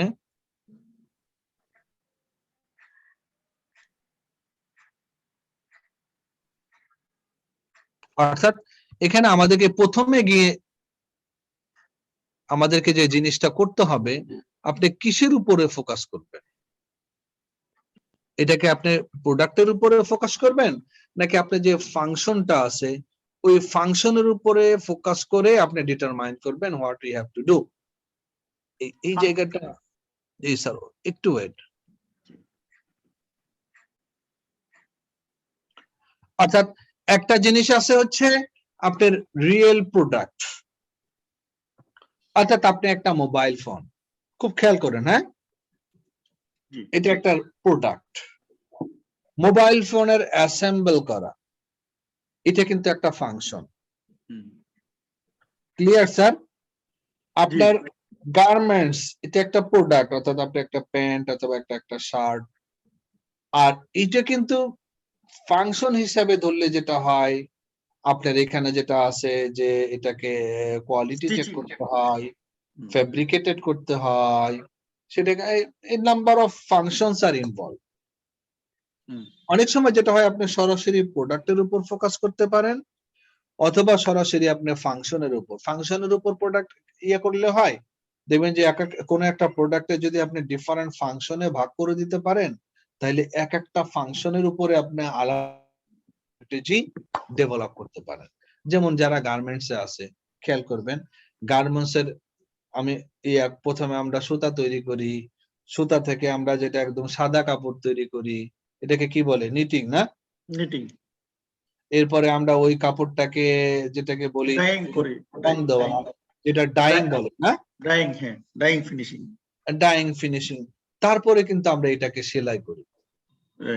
এখন ফোকাস হচ্ছে আপনি কি শুধু ওই শার্টের ব্যাপারটা ধরবেন নাকি ইচ এন্ড এভরি ফাংশন।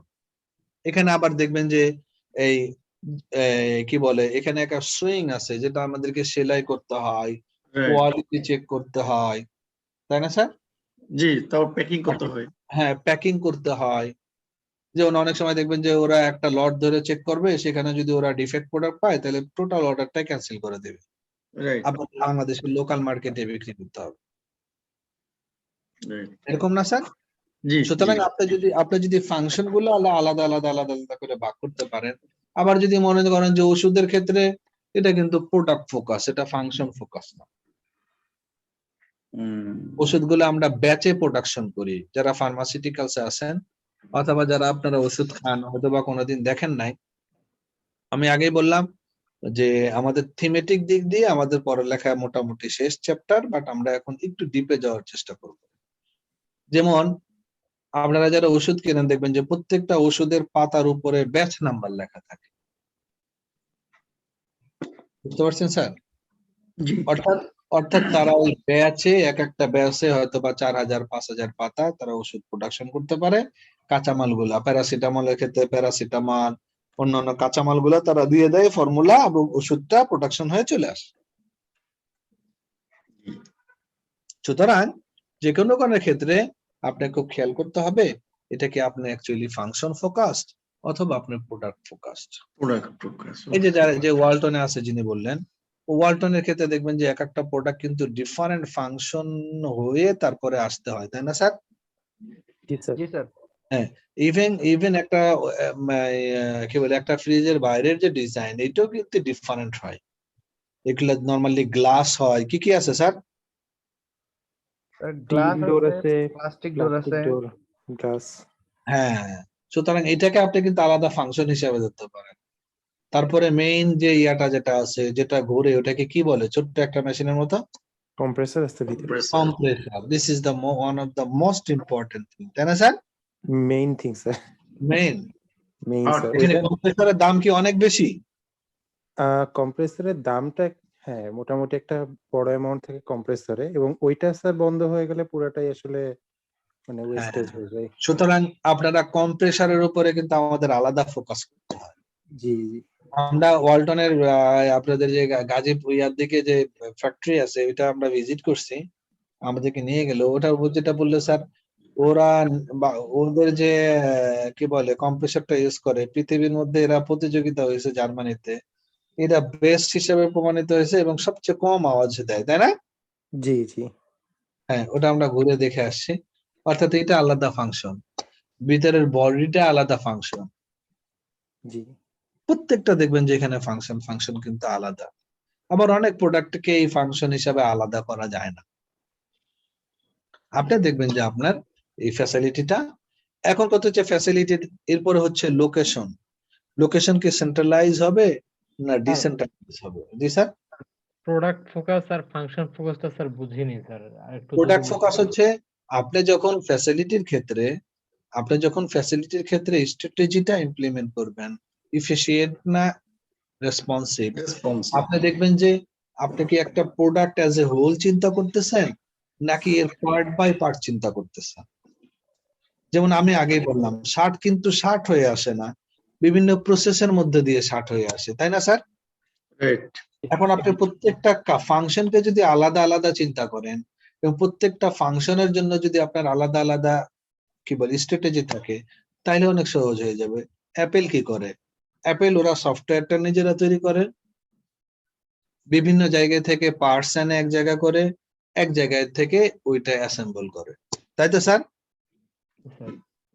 হ্যাঁ, আবার ওইটা ডিস্ট্রিবিউশন কিন্তু আলাদা। এমন না যে চায়না থেকে অ্যাসেম্বল হয়েছে, চায়নাতে দাম কম ইউএসএ তে দাম বেশি, তাই না। ওই প্রোডাক্ট গুলো ইউএসএ তে নিয়ে গিয়ে আবার সেটাকে ডিস্ট্রিবিউট করে। অর্থাৎ একটা প্রোডাক্টকে তারা প্রোডাক্ট হিসেবে না ধরে প্রোডাক্টের ফাংশন হিসেবে ধরে। অর্থাৎ যেমন এই প্রোডাক্টের যে সফট পার্ট আছে, এই সফট পার্ট কিন্তু টোটালি তারা কন্ট্রোল করে। দেখেন, a functional focus facility perform a given set of function। অর্থাৎ আপনি ফাংশনকে আলাদা আলাদা করে ধরবে, প্রত্যেকটা ফাংশনকে আপনি ডিফারেন্টলি ফোকাস করবেন। আর প্রোডাক্ট হচ্ছে আপনি প্রোডাক্টকে your focus is the product এবং ওই প্রোডাক্টকে আপনি ফোকাস হিসেবে ধরবেন। আবার দেখবেন যে এই অনেক ধরনের প্রোডাক্ট থাকে, কম দামি মোবাইল ফোন যেগুলো, এগুলো কিন্তু দেখবেন যে ওয়াওয়ে, শিয়াওমি, রিয়েলমি, রেডমি, এরা কিন্তু অ্যাপলের মধ্যে এই ধরনের স্ট্র্যাটেজিতে যায়। ওরা একটা কোম্পানি সবকিছু করে প্রোডাকশন করে সেটাকে এখানে স্যার এখানে ফাংশন যেটা আমরা বুঝতে চাচ্ছি, এটা কি বিভিন্ন একই কম্পার্টমেন্টের ভিতরে করলে এটাকে কি আমরা প্রোডাক্ট কাউন্ট করবো না আলাদা আলাদা জায়গায়? আমি আবার করে আসলে আমি আবার বলি, একটা প্রোডাক্টকে প্রোডাক্ট হিসাবে দেখতে হলে একটা প্রসেসের মধ্যে দিয়ে যেতে হয়। ক্লিয়ার? জি জি। এখন আমরা একটা প্রসেসের মধ্যে গিয়ে বিভিন্ন কাজ কাম করে বা বিভিন্ন হাত থেকে এসে আমরা একটা প্রোডাক্ট, ফাইনালি একটা প্রোডাক্ট পেয়ে থাকি। এখন আপনি কি করবেন?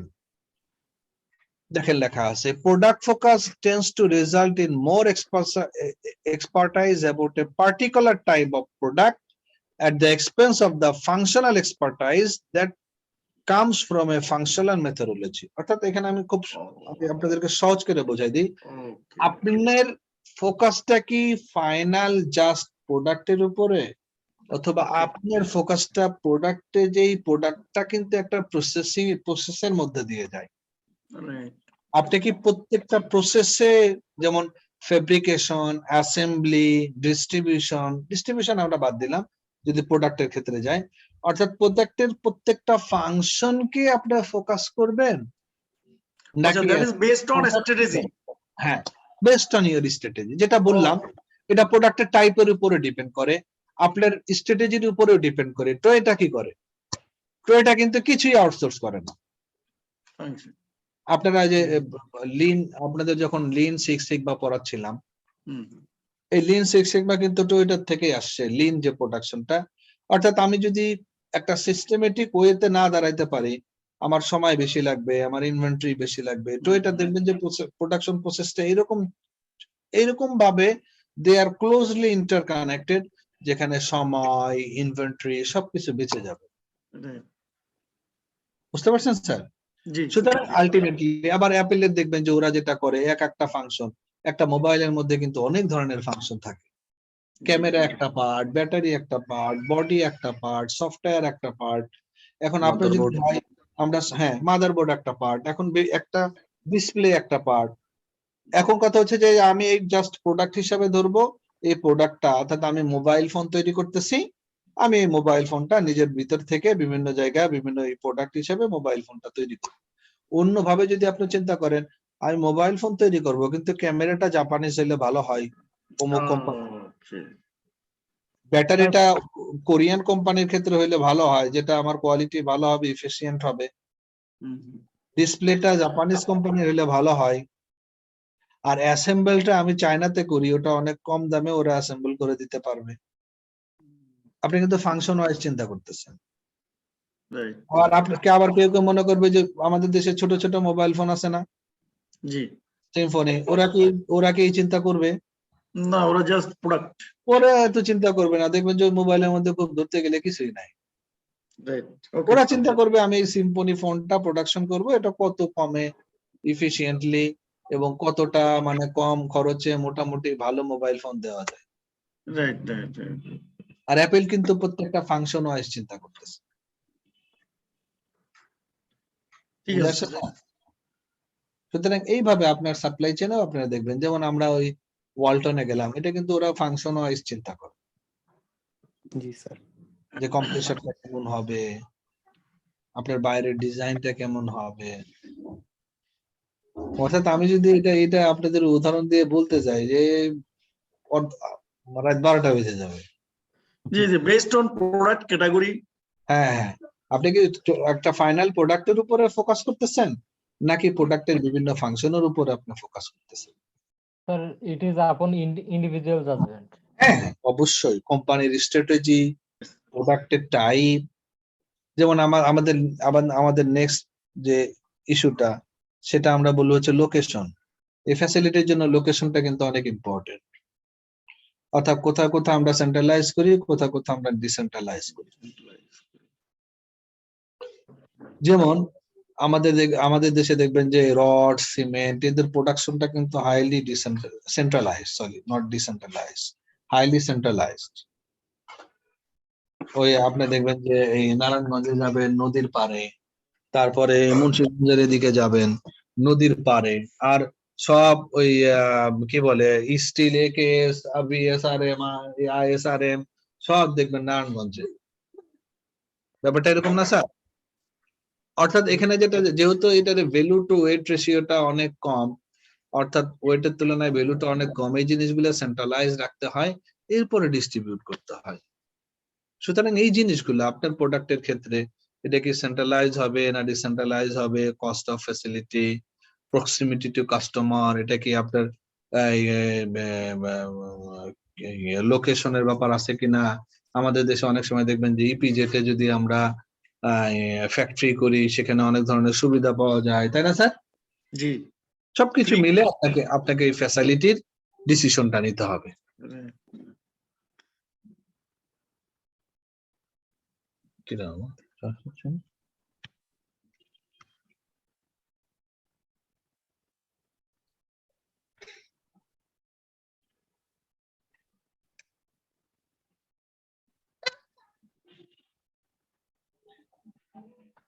ঠিক আছে স্যার।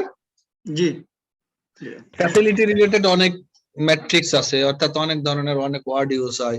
ক্যাপাসিটি কত, অর্থাৎ ক্যাপাসিটি মানে আপনি কত ধারণ ক্ষমতা কেমন, আপনি কতটুকু ইউটিলাইজ করতে পারতেছেন, প্রসেসিং বা সেটআপ বা আইডল টাইম কতটুকু। অনেক সময় দেখবেন যে সেটআপ কস্ট থাকে, সেটআপ টাইম থাকে, প্রোডাকশন কস্ট কেমন, কোয়ালিটি লস কেমন হয়, সাইকেল টাইম অফ প্রোডাকশন, অর্থাৎ এখানে র ম্যাটেরিয়াল থেকে ফাইনাল প্রোডাকশন হতে কত সময় লাগে।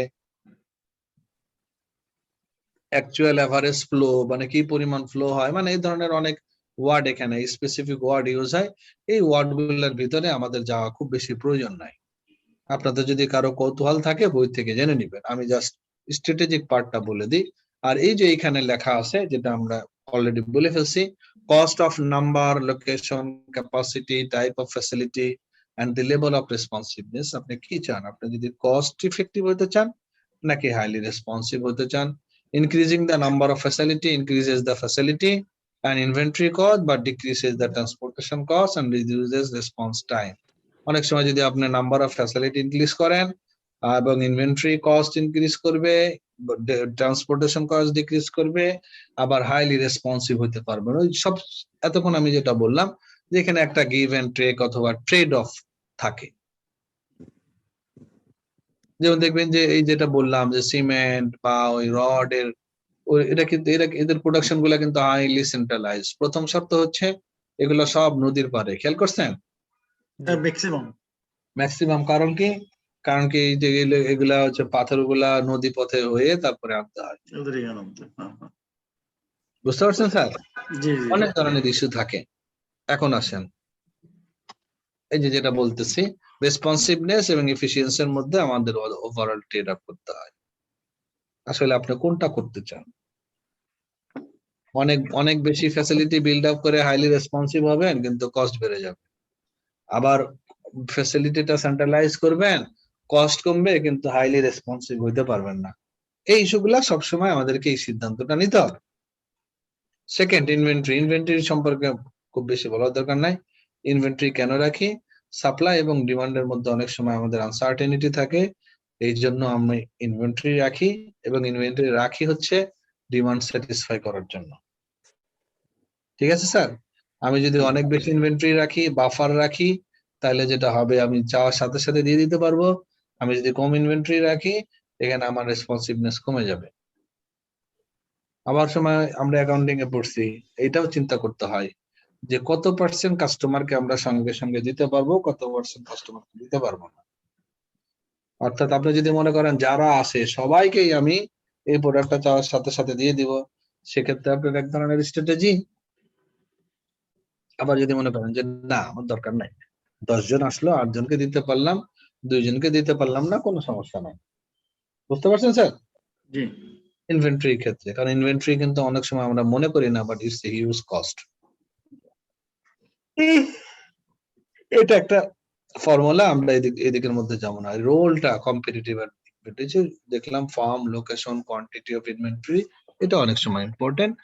এফিশিয়েন্ট হলে রেসপন্সিভনেস স্যাক্রিফাইস করতে হবে, রেসপন্সিভনেস হলে এফিশিয়েন্সি স্যাক্রিফাইস করতে হবে।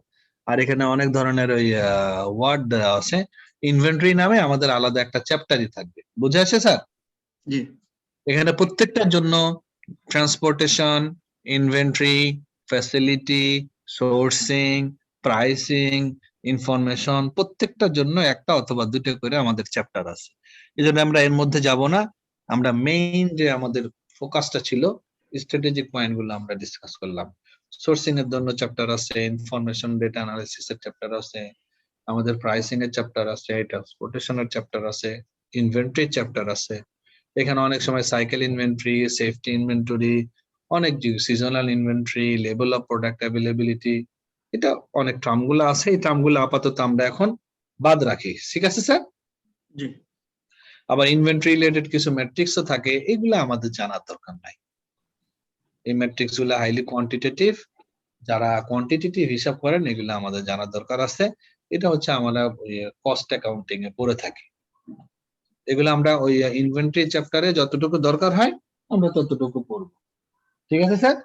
জি, ঠিক আছে। এই যে ট্রেড অফ, সবসময় এই জিনিসগুলো আসবে যে আমাদেরকে একটা ট্রেড অফ করতে হবে। এরপরে আসে ট্রান্সপোর্টেশন। ট্রান্সপোর্টেশনের কাজই হচ্ছে এক জায়গায় থেকে আরেক জায়গায় প্রোডাক্ট পৌঁছায় দেওয়া। প্রোডাক্ট বলেন, র ম্যাটেরিয়াল বলেন, এই ট্রান্সপোর্টেশনটা কিন্তু আমি আগে বলি drastically impact the responsiveness and efficiency. আপনি কি ফাস্টার মোড ইউজ করবেন নাকি আপনি slower mode, cost effective mode use করবেন? অর্থাৎ আপনি কি বিমানে প্রোডাক্ট পাঠাবেন নাকি জাহাজে পাঠাবেন? জাহাজে পাঠাইলে আপনার 15 দিন, 20 দিন, 1 মাস সময় লাগবে, আর বিমানে পাঠাইলে আজকে পাবেন, 3-4 ঘন্টার মধ্যে ওটা পেয়ে যাবে তারা। অথবা 24 ঘন্টার মধ্যে পেয়ে যাবে। এখানে কি করতে হবে, আপনাকে দেখতে হবে আপনার প্রোডাক্টের ভ্যালু টু এট রেশিও, অর্থাৎ আপনার কি এটা খুব হাই ভ্যালু প্রোডাক্ট নাকি low value product, highly demanded product অথবা লো ডিমান্ডেড প্রোডাক্ট। যেমন এই যে আমি আগে বলছি, যারা কি করে তাদের যে ট্রেন্ডি যে প্রোডাক্ট গুলো আছে, এই প্রোডাক্ট গুলো যে ডেলিভারি এরা ওই কি বলে বাই এয়ারে করে। আর নরমাল যেগুলো আছে, নরমাল যে আইটেম গুলো আছে এদের কিন্তু ওরা এই ডেলিভারি অথবা ট্রান্সপোর্টেশন ওরা মানে বাই ওয়াটার ট্রান্সপোর্টেশন। বুঝে আসছে স্যার? এটা আপনার উপর ডিপেন্ড করবে। জাস্ট একটা জিনিস জানার জন্য ছিল, সেটা হচ্ছে কি হলো যে ট্রান্সপোর্টেশন থার্ড পার্টি দিয়ে করাবে নাকি ধরেন নিজস্ব ট্রান্সপোর্টেশন হবে? এটা আপনার ডিপেন্ড করে, এটা ডিপেন্ড করে হচ্ছে যে ওই কি বলে আপনি হাই এফিশিয়েন্ট হবেন না রেসপন্সিভ হবেন, আপনি কস্ট কমাবেন কিনা অথবা রেসপন্সিভ হবেন কিনা। আমরা এটা দেখবো যে আসলে এটাকে আমি থার্ড পার্টি দিয়ে করবো কিনা। যেমন ফার্মাসিউটিক্যালসে কে যেন আছেন, কে যেন বললেন যে ফার্মাসিউটিক্যালসে আছেন, এই ক্লাসে কি সবাই আছেন নাকি ওদিক দিয়ে এখানে লগ ইন করে বউ বাচ্চার সাথে টিভি দেখতেছেন? আছি স্যার। নাকি এখানে log in করে বউ বাচ্চার সাথে? একজন ম্যাম ছিল, একজন ম্যাম ছিল। ম্যাডাম কি আছেন? ম্যাম ছিল, একজন জেনারেল ফার্মাসিউটিক্যালে ছিল। হ্যাঁ, কোথায়? হ্যাঁ, আছি আছি জি আছি। বলেন তো আপনারা কোন ধরনের ট্রান্সপোর্টেশন ইউজ করেন, নিজেদের নাকি থার্ড পার্টি? নিজেদের। Third party. হ্যাঁ, থার্ড পার্টি কেন ইউজ করেন ম্যাডাম? স্যার থার্ড পার্টিতে কস্টটা কম হয়। হ্যাঁ, যেমন কস্টটা কম হয় কিভাবে আমি একটু বোঝাই দিই। হ্যাঁ, ধরেন যে এখান থেকে আপনার ফরিদপুর বাড়ি আছে কারো? ফরিদপুর মেডিকেল কলেজ আছে, ফরিদপুরে আপনি কি বলে ওষুধ সাপ্লাই দিবেন। হ্যাঁ স্যার, জি। এখন ওই 10 টনের একটা ট্রাক যাবে। এখন আপনি কি ফরিদপুরে 10 টন ওষুধ পাঠাবেন? আসলে এত ওষুধ আসলে কখনোই ট্রান্সপোর্ট হয় না হ্যাঁ, অ্যাকচুয়ালি। এরা কি করে, জেনারেল হেলথ কেয়ারের থেকে নিয়ে আসে, স্কয়ারের থেকে নিয়ে আসে, বেক্সিমকোর থেকে নিয়ে আসে, সব জায়গা থেকে নিয়ে এসে ওরা জাস্ট ওই আমাদের ওই পার্সেল সার্ভিস গুলোর মতো হয়, সবগুলোকে ওরা ট্রান্সপোর্টেশন করে নিয়ে ফরিদপুরে ওদের যার যার যেখানে সেন্টার আছে অর্থাৎ হেড অফিস আছে ওইখানে পাঠিয়ে দিবে।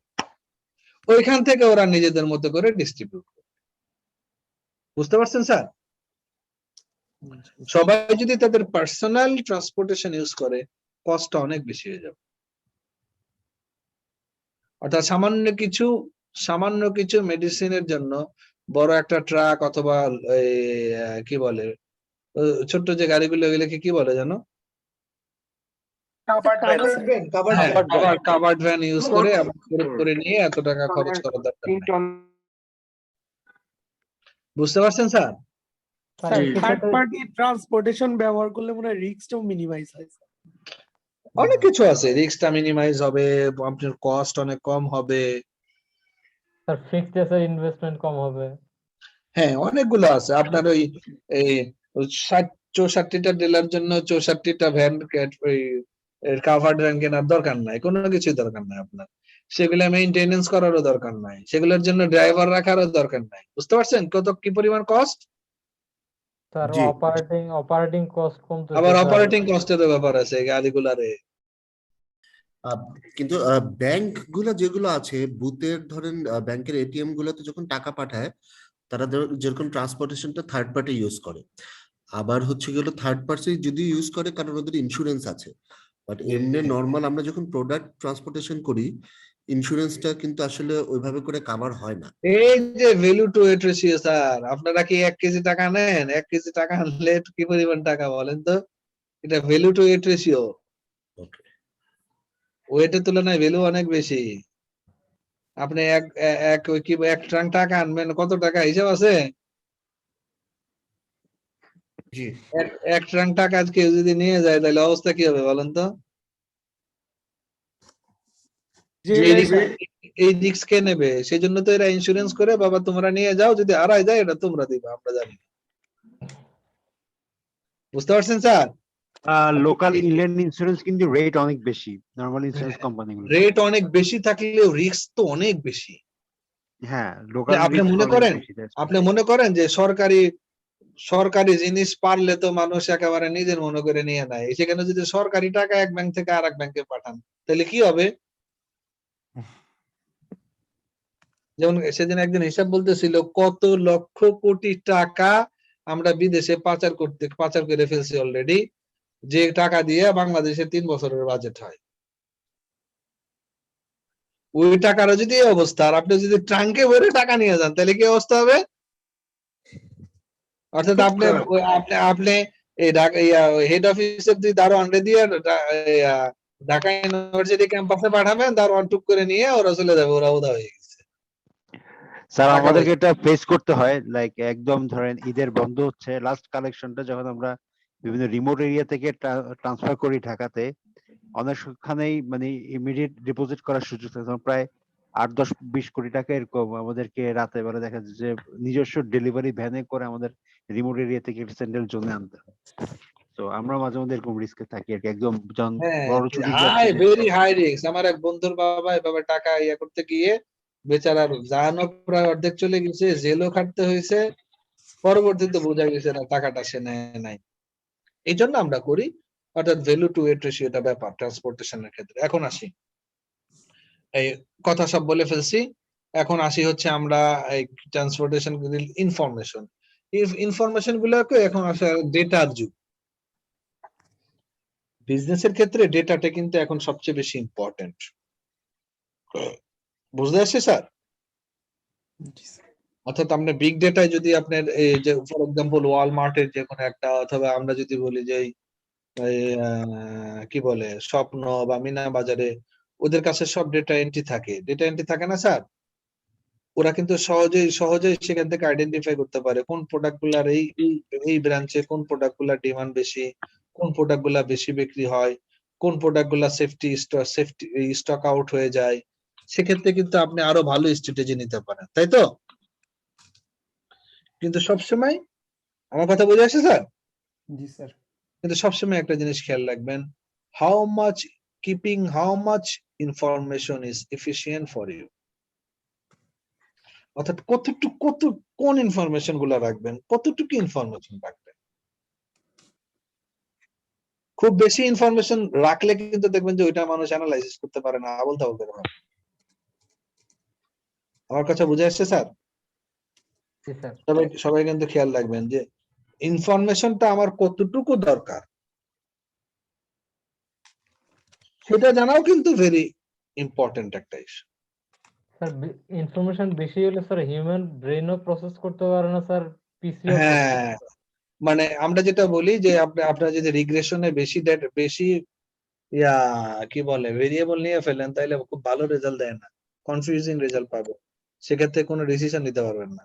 সুতরাং ইনফরমেশনের ক্ষেত্রে যেটা আমার বলা দরকার ছিল, কতটুকু ইনফরমেশন রাখা আপনার জন্য জরুরি সেটা কিন্তু আপনাকে খেয়াল রাখতে হবে। আচ্ছা, আমাদের এই সেশন কি আবার ফেসবুকে লাইভ দিচ্ছেন নাকি কেউ? দেখতেছি তো তাই স্যার, অন ফেসবুক লাইভ লেখা। কি এত লাইভ চলে গেলে তো আবার ঝামেলা, আমি তো আবার এর মধ্যে কত কথা বলে ফেললাম। স্যার এটা তো স্যার ইনস্টিটিউশন থেকে করছে স্যার, স্যার আর কারোর পারমিশন তো থাকার কথা না। আচ্ছা ঠিক আছে, দেখি আমি মনে হয় বাইরে বলবো না।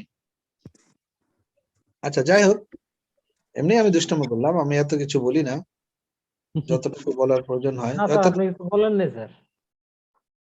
আচ্ছা, ইনফরমেশনের ক্ষেত্রে যেটা হয় যে আসলে কতটুকু ইনফরমেশন আপনার রাখার দরকার এই ব্যাপারে চিন্তা করতে হবে, এবং ইনফরমেশন আপনি যদি খুব ভালোভাবে প্রসেস করতে পারেন তাহলে আপনার হাইলি রেসপন্সিভ হতে হবে। আবার একটা জিনিস খেয়াল রাখতে হবে, ইনফরমেশন রাখাও কিন্তু এটা একটা কস্টের ইস্যু। অর্থাৎ আপনি যদি কোনো একটা ডোমেইন কেনেন, ডোমেইনের জন্য ভাড়া দিতে হয়। আপনি যদি আপনার ডেটায় সেভ করে রাখেন, কোন একটা সার্ভারে রেখে দেন, তারও একটা কস্ট আছে, তাই না স্যার? সুতরাং এখানে কিন্তু কস্টের একটা ব্যাপার থাকে। সবকিছু মিলে আপনাকে ডিসিশন নিতে হবে যে আমি ইনফরমেশন রাখবো কিনা, কতটুকু ইনফরমেশন রাখবো, এই ইনফরমেশনটা আমাকে কিভাবে হেল্প করতেছে, এই ইনফরমেশনটা আমার রেসপন্সিভনেস বাড়াচ্ছে কিনা, এই ইনফরমেশনের কস্ট বেনিফিট অ্যানালাইসিস করা, সবকিছু কিন্তু করতে হবে। হ্যাঁ স্যার? জি স্যার।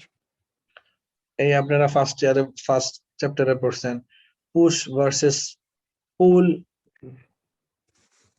অনেক সময় দেখবেন যে বাজারে ক্রেতারা প্রোডাক্ট চাই, সেই হিসাবে আপনি ডেলিভারি দিয়ে থাকেন, তাই তো স্যার? বা অনেক সময় দেখবেন যে ক্রেতারা কি চাই ওইটাও আপনারা ডিসাইড করে ফেলেন, জানেন? উদাহরণ দিব? স্যার একটু উদাহরণ দাও। নেক্সট আইফোন থেকে আপনি কি চান? জানি স্যার। হ্যাঁ, 48 কি মেগাপিক্সেল যে ক্যামেরা। চাই সেটাই তো জানি না, কিন্তু আরো অনেক কিছু চাই আমরা মোবাইল ফোন থেকে, তাই তো? Right, yes. মোবাইল ফোন আলারা এটা একটা রিসার্চ করে ওরা বলবে যে এই যে দেখো এই জিনিস আমরা নিয়ে আসছি, অর্থাৎ এটা পুশ করবে আপনার দিকে, অর্থাৎ আপনার ডিমান্ডটা ক্রিয়েট করতেছে। একটা সময় আমাদের মধ্যে ছিল মোবাইল ফোন মানে শুধু কথাবার্তা বলা, এখন কি আর ওই সিচুয়েশন আমরা আছি? না স্যার। বলবেন এখন মোবাইল ফোন কথা বলা এটা তো একটা মানে সেই আগের যুগের জিনিস। মোবাইলে এখন ভিডিও দেখে, মোবাইলে মানুষ জুমে ক্লাস করে, জুমে মিটিং করে, ফেসবুক দেখে, টুইটারে করে, এইটা সেইটা কত কিছু করে স্যার। মোবাইলে কথা বলা এখন একটা খুব বেশি ইম্পর্টেন্ট জিনিস না। এখন এই ডিমান্ড গুলো কারা ক্রিয়েট করছে? আমরা ওই কোম্পানিকে বলে দিছিলাম? না স্যার, কোম্পানি কোম্পানি এটা ক্রিয়েট করছে, অর্থাৎ তারা পুশ করছে আমাদের দিকে। স্যার আর পুল? পুল হচ্ছে আমরা এই যে আমরা যেটা বললাম, এই ধরেন যে লবণ খাবো, লবণের চাহিদা অনুযায়ী লবণ দিয়ে দিবে, কাস্টমারের পক্ষ থেকে যাবে, আপনারা অর্ডার দিবেন ওরা সাপ্লাই দিবে। আপনারা বলবেন যে এই ধরনের প্রোডাক্ট চাই, আপনি একটা টেইলারের কাছে গেলেন, রেমন্ডে যাবেন, আপনার অনুযায়ী তারা করে দিবে, অর্থাৎ আপনার দিক থেকে আসবে। পুল মানে হচ্ছে, পুশ মানে হচ্ছে ঠেলে দেওয়া, পুল মানে হচ্ছে টান দেওয়া, বুঝতে পারছেন স্যার? অর্থাৎ আপনি যদি পুশ হইতে যান তাহলে কি আপনাকে অনেক ইনফরমেশন রাখতে, আপনি যদি কাস্টমারের কাছ থেকে যদি মনে করেন ঠিক আছে কাস্টমার কি চাই সেটা আমি দিয়ে ওই অনুযায়ী প্রোডাক্টটা তৈরি করব, তাহলে আপনার ইনফরমেশন দরকার হবে না? জি স্যার। আর আপনি যদি মনে করেন যে না কাস্টমার কি চাই সেটা আমি ঠিক করে দিব, এরপরে আইফোনের মধ্যে এমন এক কিছু দিয়ে দিলাম যে আইফোন বলবে যে আগে যত আইফোন ছিল সব বাদ, এইটাই আমার দরকার, তাইলে তো স্যার খুব বেশি ইনফরমেশন দরকার নেই। হ্যাঁ, ওরা ওরা ওরা ডিটারমাইন করবে, জি স্যার। ওরা আপনার দিকে পুশ করবে। ইনফরমেশনের ব্যাপারটা কি বুঝছেন আপনারা? আচ্ছা, এখন সর্বশেষ কথা হচ্ছে যে আমার ক্লাসটা কি বেশি খারাপ লাগে? না স্যার। না না, আপনি অনেক বুঝাই বলেন, চেষ্টা করুন অনেক সহজ ভাবে বুঝিয়ে দেওয়ার জন্য। Interesting sir. কারণ আপনারা সেই অফিস টফিস করে এসে বসেন, এই সময় যদি আমার ক্লাস। জি জি জি স্যার, খারাপ লাগে, মনে হয় যদি স্যার ক্লাসটা সারাদিন করতাম। আরে আপনি কি আমাকে একটু বেশি পাম দিয়ে ফেললেন? স্যার আমি কিন্তু এই গ্রুপের না, অন্য গ্রুপ থেকে স্যার আপনার ক্লাস করতে আসছি স্যার। কোন গ্রুপ স্যার?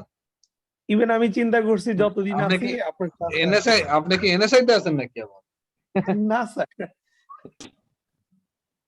না আপনি তো বেশি বলে ফেলছেন, এত বেশি বলতে তো আর আমি নিতে পারতেছি না স্যার। আমার যেটা ফিলিংস সেটা বললাম স্যার। আচ্ছা ঠিক আছে, যাই মানে একদম যদি ফ্র্যাঙ্কলি বলতে যাই স্যার, আসলে আপনার ক্লাসগুলি খুব কমিউনিকেটিভ, মানে বোথ এন্ডের কমিউনিকেটিভ হওয়া বিধায় ইন্টারেকশন খুব বেশি হয় এবং এখানে আসলে বোরিংনেসটা একদমই লাগে না। Sir communicative, informative and real life information sir পাওয়া যায়, which you can relate. ঠিক আছে স্যার, থ্যাংক ইউ। আমরা ভবিষ্যতে আরো ভালো করার চেষ্টা করব। দেখি আর কিছু আছে নাকি? এখানে অনেক কিছু ইনফরমেশন রিলেটেড অনেক মেট্রিক্স গুলো আছে, আমাদের এগুলো জানা খুব বেশি দরকার নাই। অনেক সময় দেখা যায় যে আমরা যদি অ্যাজাম্পশন করি, ফোরকাস্ট করে, সেখানে কিছু এরর হয়, আমাদের আপডেট হইতে হয়, সিজনাল ফ্লাকচুয়েশন হয়, ভেরিয়েশন হয়, এগুলো আমাদের দরকার নাই। লাস্ট আমি অলরেডি বলে ফেলছি এবং এর আমাদের চ্যাপ্টার আছে সোর্সিং। সোর্সিংটা হচ্ছে কোন ফাংশন আমরা কি নিজেরা করব, অর্থাৎ ফাংশন গুলো আমরা নিজেরা করব না বাইরে থেকে করব, এই ডিসিশন গুলো আমাদেরকে কিন্তু নিতে হয়। ওই যেটা বললাম যে প্রোডাক্ট ফোকাস, ফাংশন ফোকাস বললাম না। অনেক সময় দেখবেন যে বিভিন্ন ফাংশন, একটা কোম্পানি একটা প্রোডাক্টের প্রসেসিং এর বিভিন্ন ফাংশন কোনটা নিজে করে, কোনটা বাইরে থেকে আসে, আবার কোনটা নিজের দেশে প্রডিউস করে, কোনটা বাইরের দেশে গিয়ে প্রডিউস করে। Hello, 1 minute sir.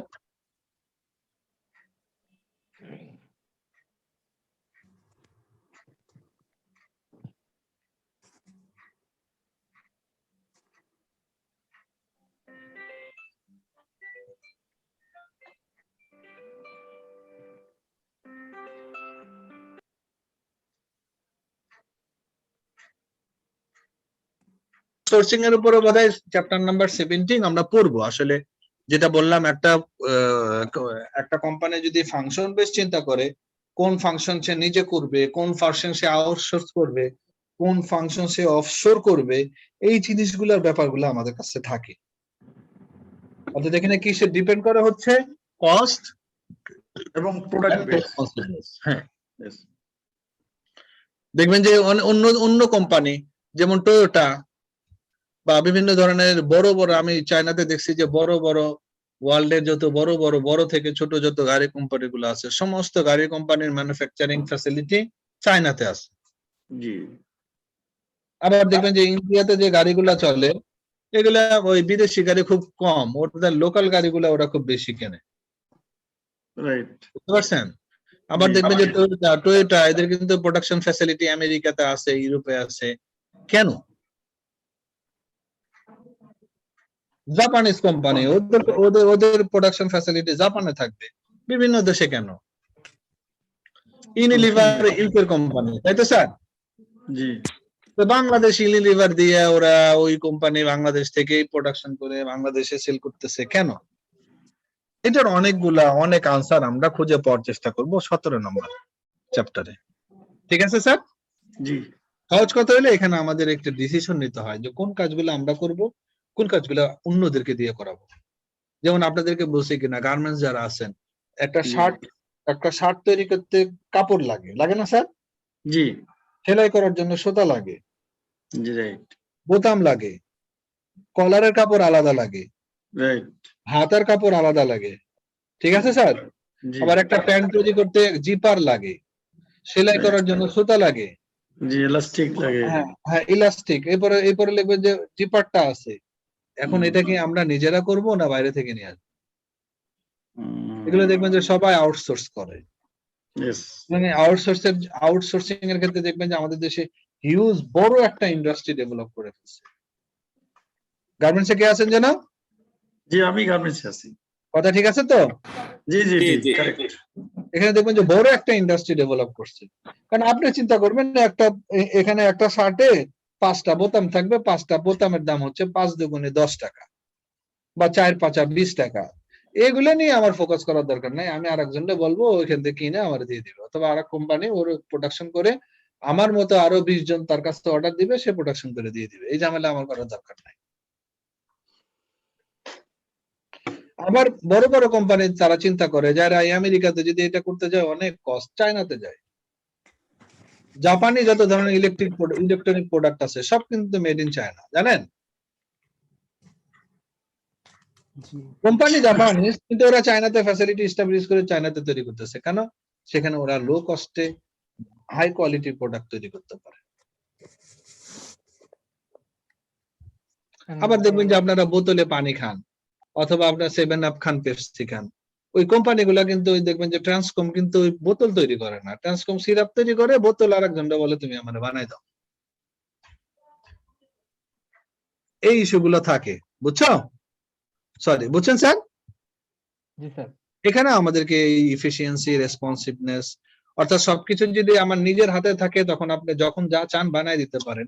যেমন অ্যাপেল চেষ্টা করলেও কিন্তু হঠাৎ করে দেখলেন যে ওই অ্যাপেলের মোবাইল এত ভালো চলছে যে যা ওরা প্রোডাকশন করছিল সব শেষ হয়ে গেছে।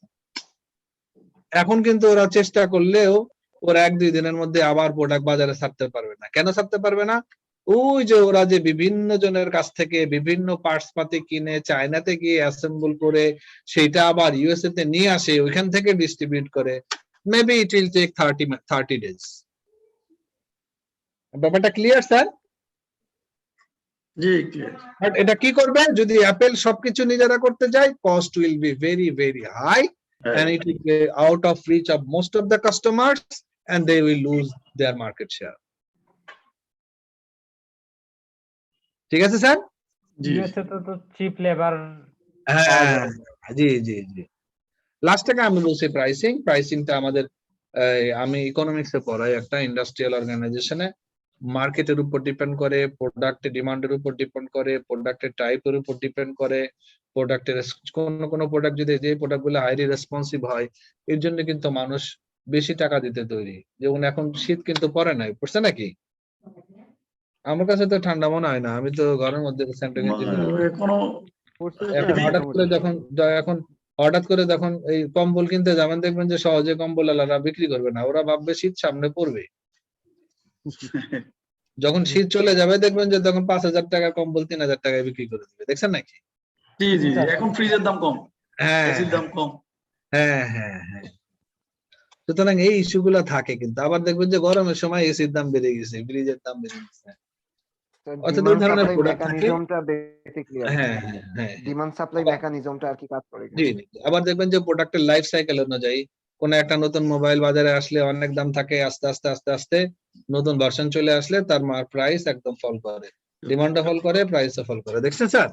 জি জি জি, এটা প্র্যাকটিক্যাল এক্সপেরিয়েন্স। আমি আচ্ছা ঠিক আছে, আমরা বোধহয় 12 মিনিট বেশি নিয়ে ফেলছি, আপনারা কেউ কিছু তো বললেন না। যাই হোক, আমি ক্লাসের ছাত্রদেরকে বললাম যে আসলে আপনারা যেতে আসতে মানে ডেইলি লাইফে আপনাদের বইয়ের পড়ালেখা অনেক কিছু আপনাদের সামনে পড়ে ওই টপিক গুলা, কিন্তু আপনারা সেগুলো ওইভাবে চিন্তা করেন না। এখন আপনারা সবাই এইভাবে চিন্তা করবেন যে সবকিছু আমি সাপ্লাই চেইনের পয়েন্ট অফ ভিউ থেকে একটু চিন্তা করি। ঠিক আছে স্যার? জি জি ঠিক আছে। আচ্ছা, এগুলো দেখবেন যে অনেক কিছু পাবেন আপনাদের। এখানে আমি যা পড়াবো, আমি উদাহরণগুলো একদম প্র্যাকটিক্যাল লাইফ থেকে দেখবেন যে সবকিছু আশেপাশে মনে হয় খুব পরিচিত। আর লাস্ট ক্লাসটা হয় নাই, আমি বোধহয় যে রিজনটা ঠিক আছে, ইনশাআল্লাহ আপনাদের এই মেকআপ ক্লাসটা দিয়ে দিব। মেকআপ ক্লাস মনে হয় সোমবারে নাকি? সোমবারে বলছি, সোমবার 9:30 ঠিক আছে স্যার। একটু কষ্ট করে সবাই জয়েন করেন সোমবারে। জি জি। আর আমাদের ঘুম আসলেও আমি আবার ফিজিক্যালি ক্লাস হইলে আমি ফিজিক্যাল ক্লাসের মধ্যে আরো বেশি একটু মজা করি আমার ডের ছাত্রদের সাথেও, মানে তখন আরো ভালো লাগতো। আচ্ছা ঠিক আছে, আমার মনে হয় যে অনলাইনে ভালো। আপনারা ফিজিক্যাল ক্লাস যদি কোনো একটা স্পেসিফিক লোকেশনে হয়, ওই সাভার থেকে দেখা যাচ্ছে যে আপনাদের আসতে হবে, তখন আরো পেরেশানিটা আরো বেড়ে যাবে। আমার বোধ হয় এখানে ফিজিক্যাল হলে আমরা পারবো না, আমরা চট্টগ্রাম। ঠিক আছে, বাকি এরা আমার মনে হয় যে আমি চেষ্টা করি যাতে ক্লাসটা ভালোভাবে নেওয়া যায়। ঠিক আছে স্যার। মনির ভাই থ্যাংক ইউ। আর ওই যে ফেসবুকে লাইভের ব্যাপারে আমাদের লাইভ ক্লাসগুলো অনেক সময় কিছু সময় থাকে সবার জন্য, পরে আমরা এটা ডিলিট করে দিই। আর কারো কোনো আপত্তি থাকলে আমাদের জানাই। আমি আবার তো অনেক ইনফর্মাল কথাবার্তা বলে ফেলে দিই, পরে তো আপনি বিপদে ফেলাই দিবেন আমার। না, তেমন একটা ইনফর্মাল কথাবার্তা তো আসে না, আমার মনে হয় অনেকটা রিলেভেন্টই আসে যেগুলো। আচ্ছা ঠিক আছে ঠিক আছে। তারপর কারো কোনো আপত্তি থাকলে বলবেন, আমরা রিজিড না। আচ্ছা আচ্ছা ঠিক আছে, না সমস্যা নাই। সবকিছু আপনার কি বলে ইনস্টিটিউটের ভালোর জন্য যা করেন আমরা তার পক্ষে আছি, কি বলেন? জি, কারণ এটা একটা ভালো একটা উদ্যোগ। জি স্যার। আপনাদের পড়াইতে গিয়ে কিন্তু আমরা অনেক কিছু কি বলে আমাদের অনেক কিছু অনেক নলেজ আছে, নলেজ এনহ্যান্স হয়।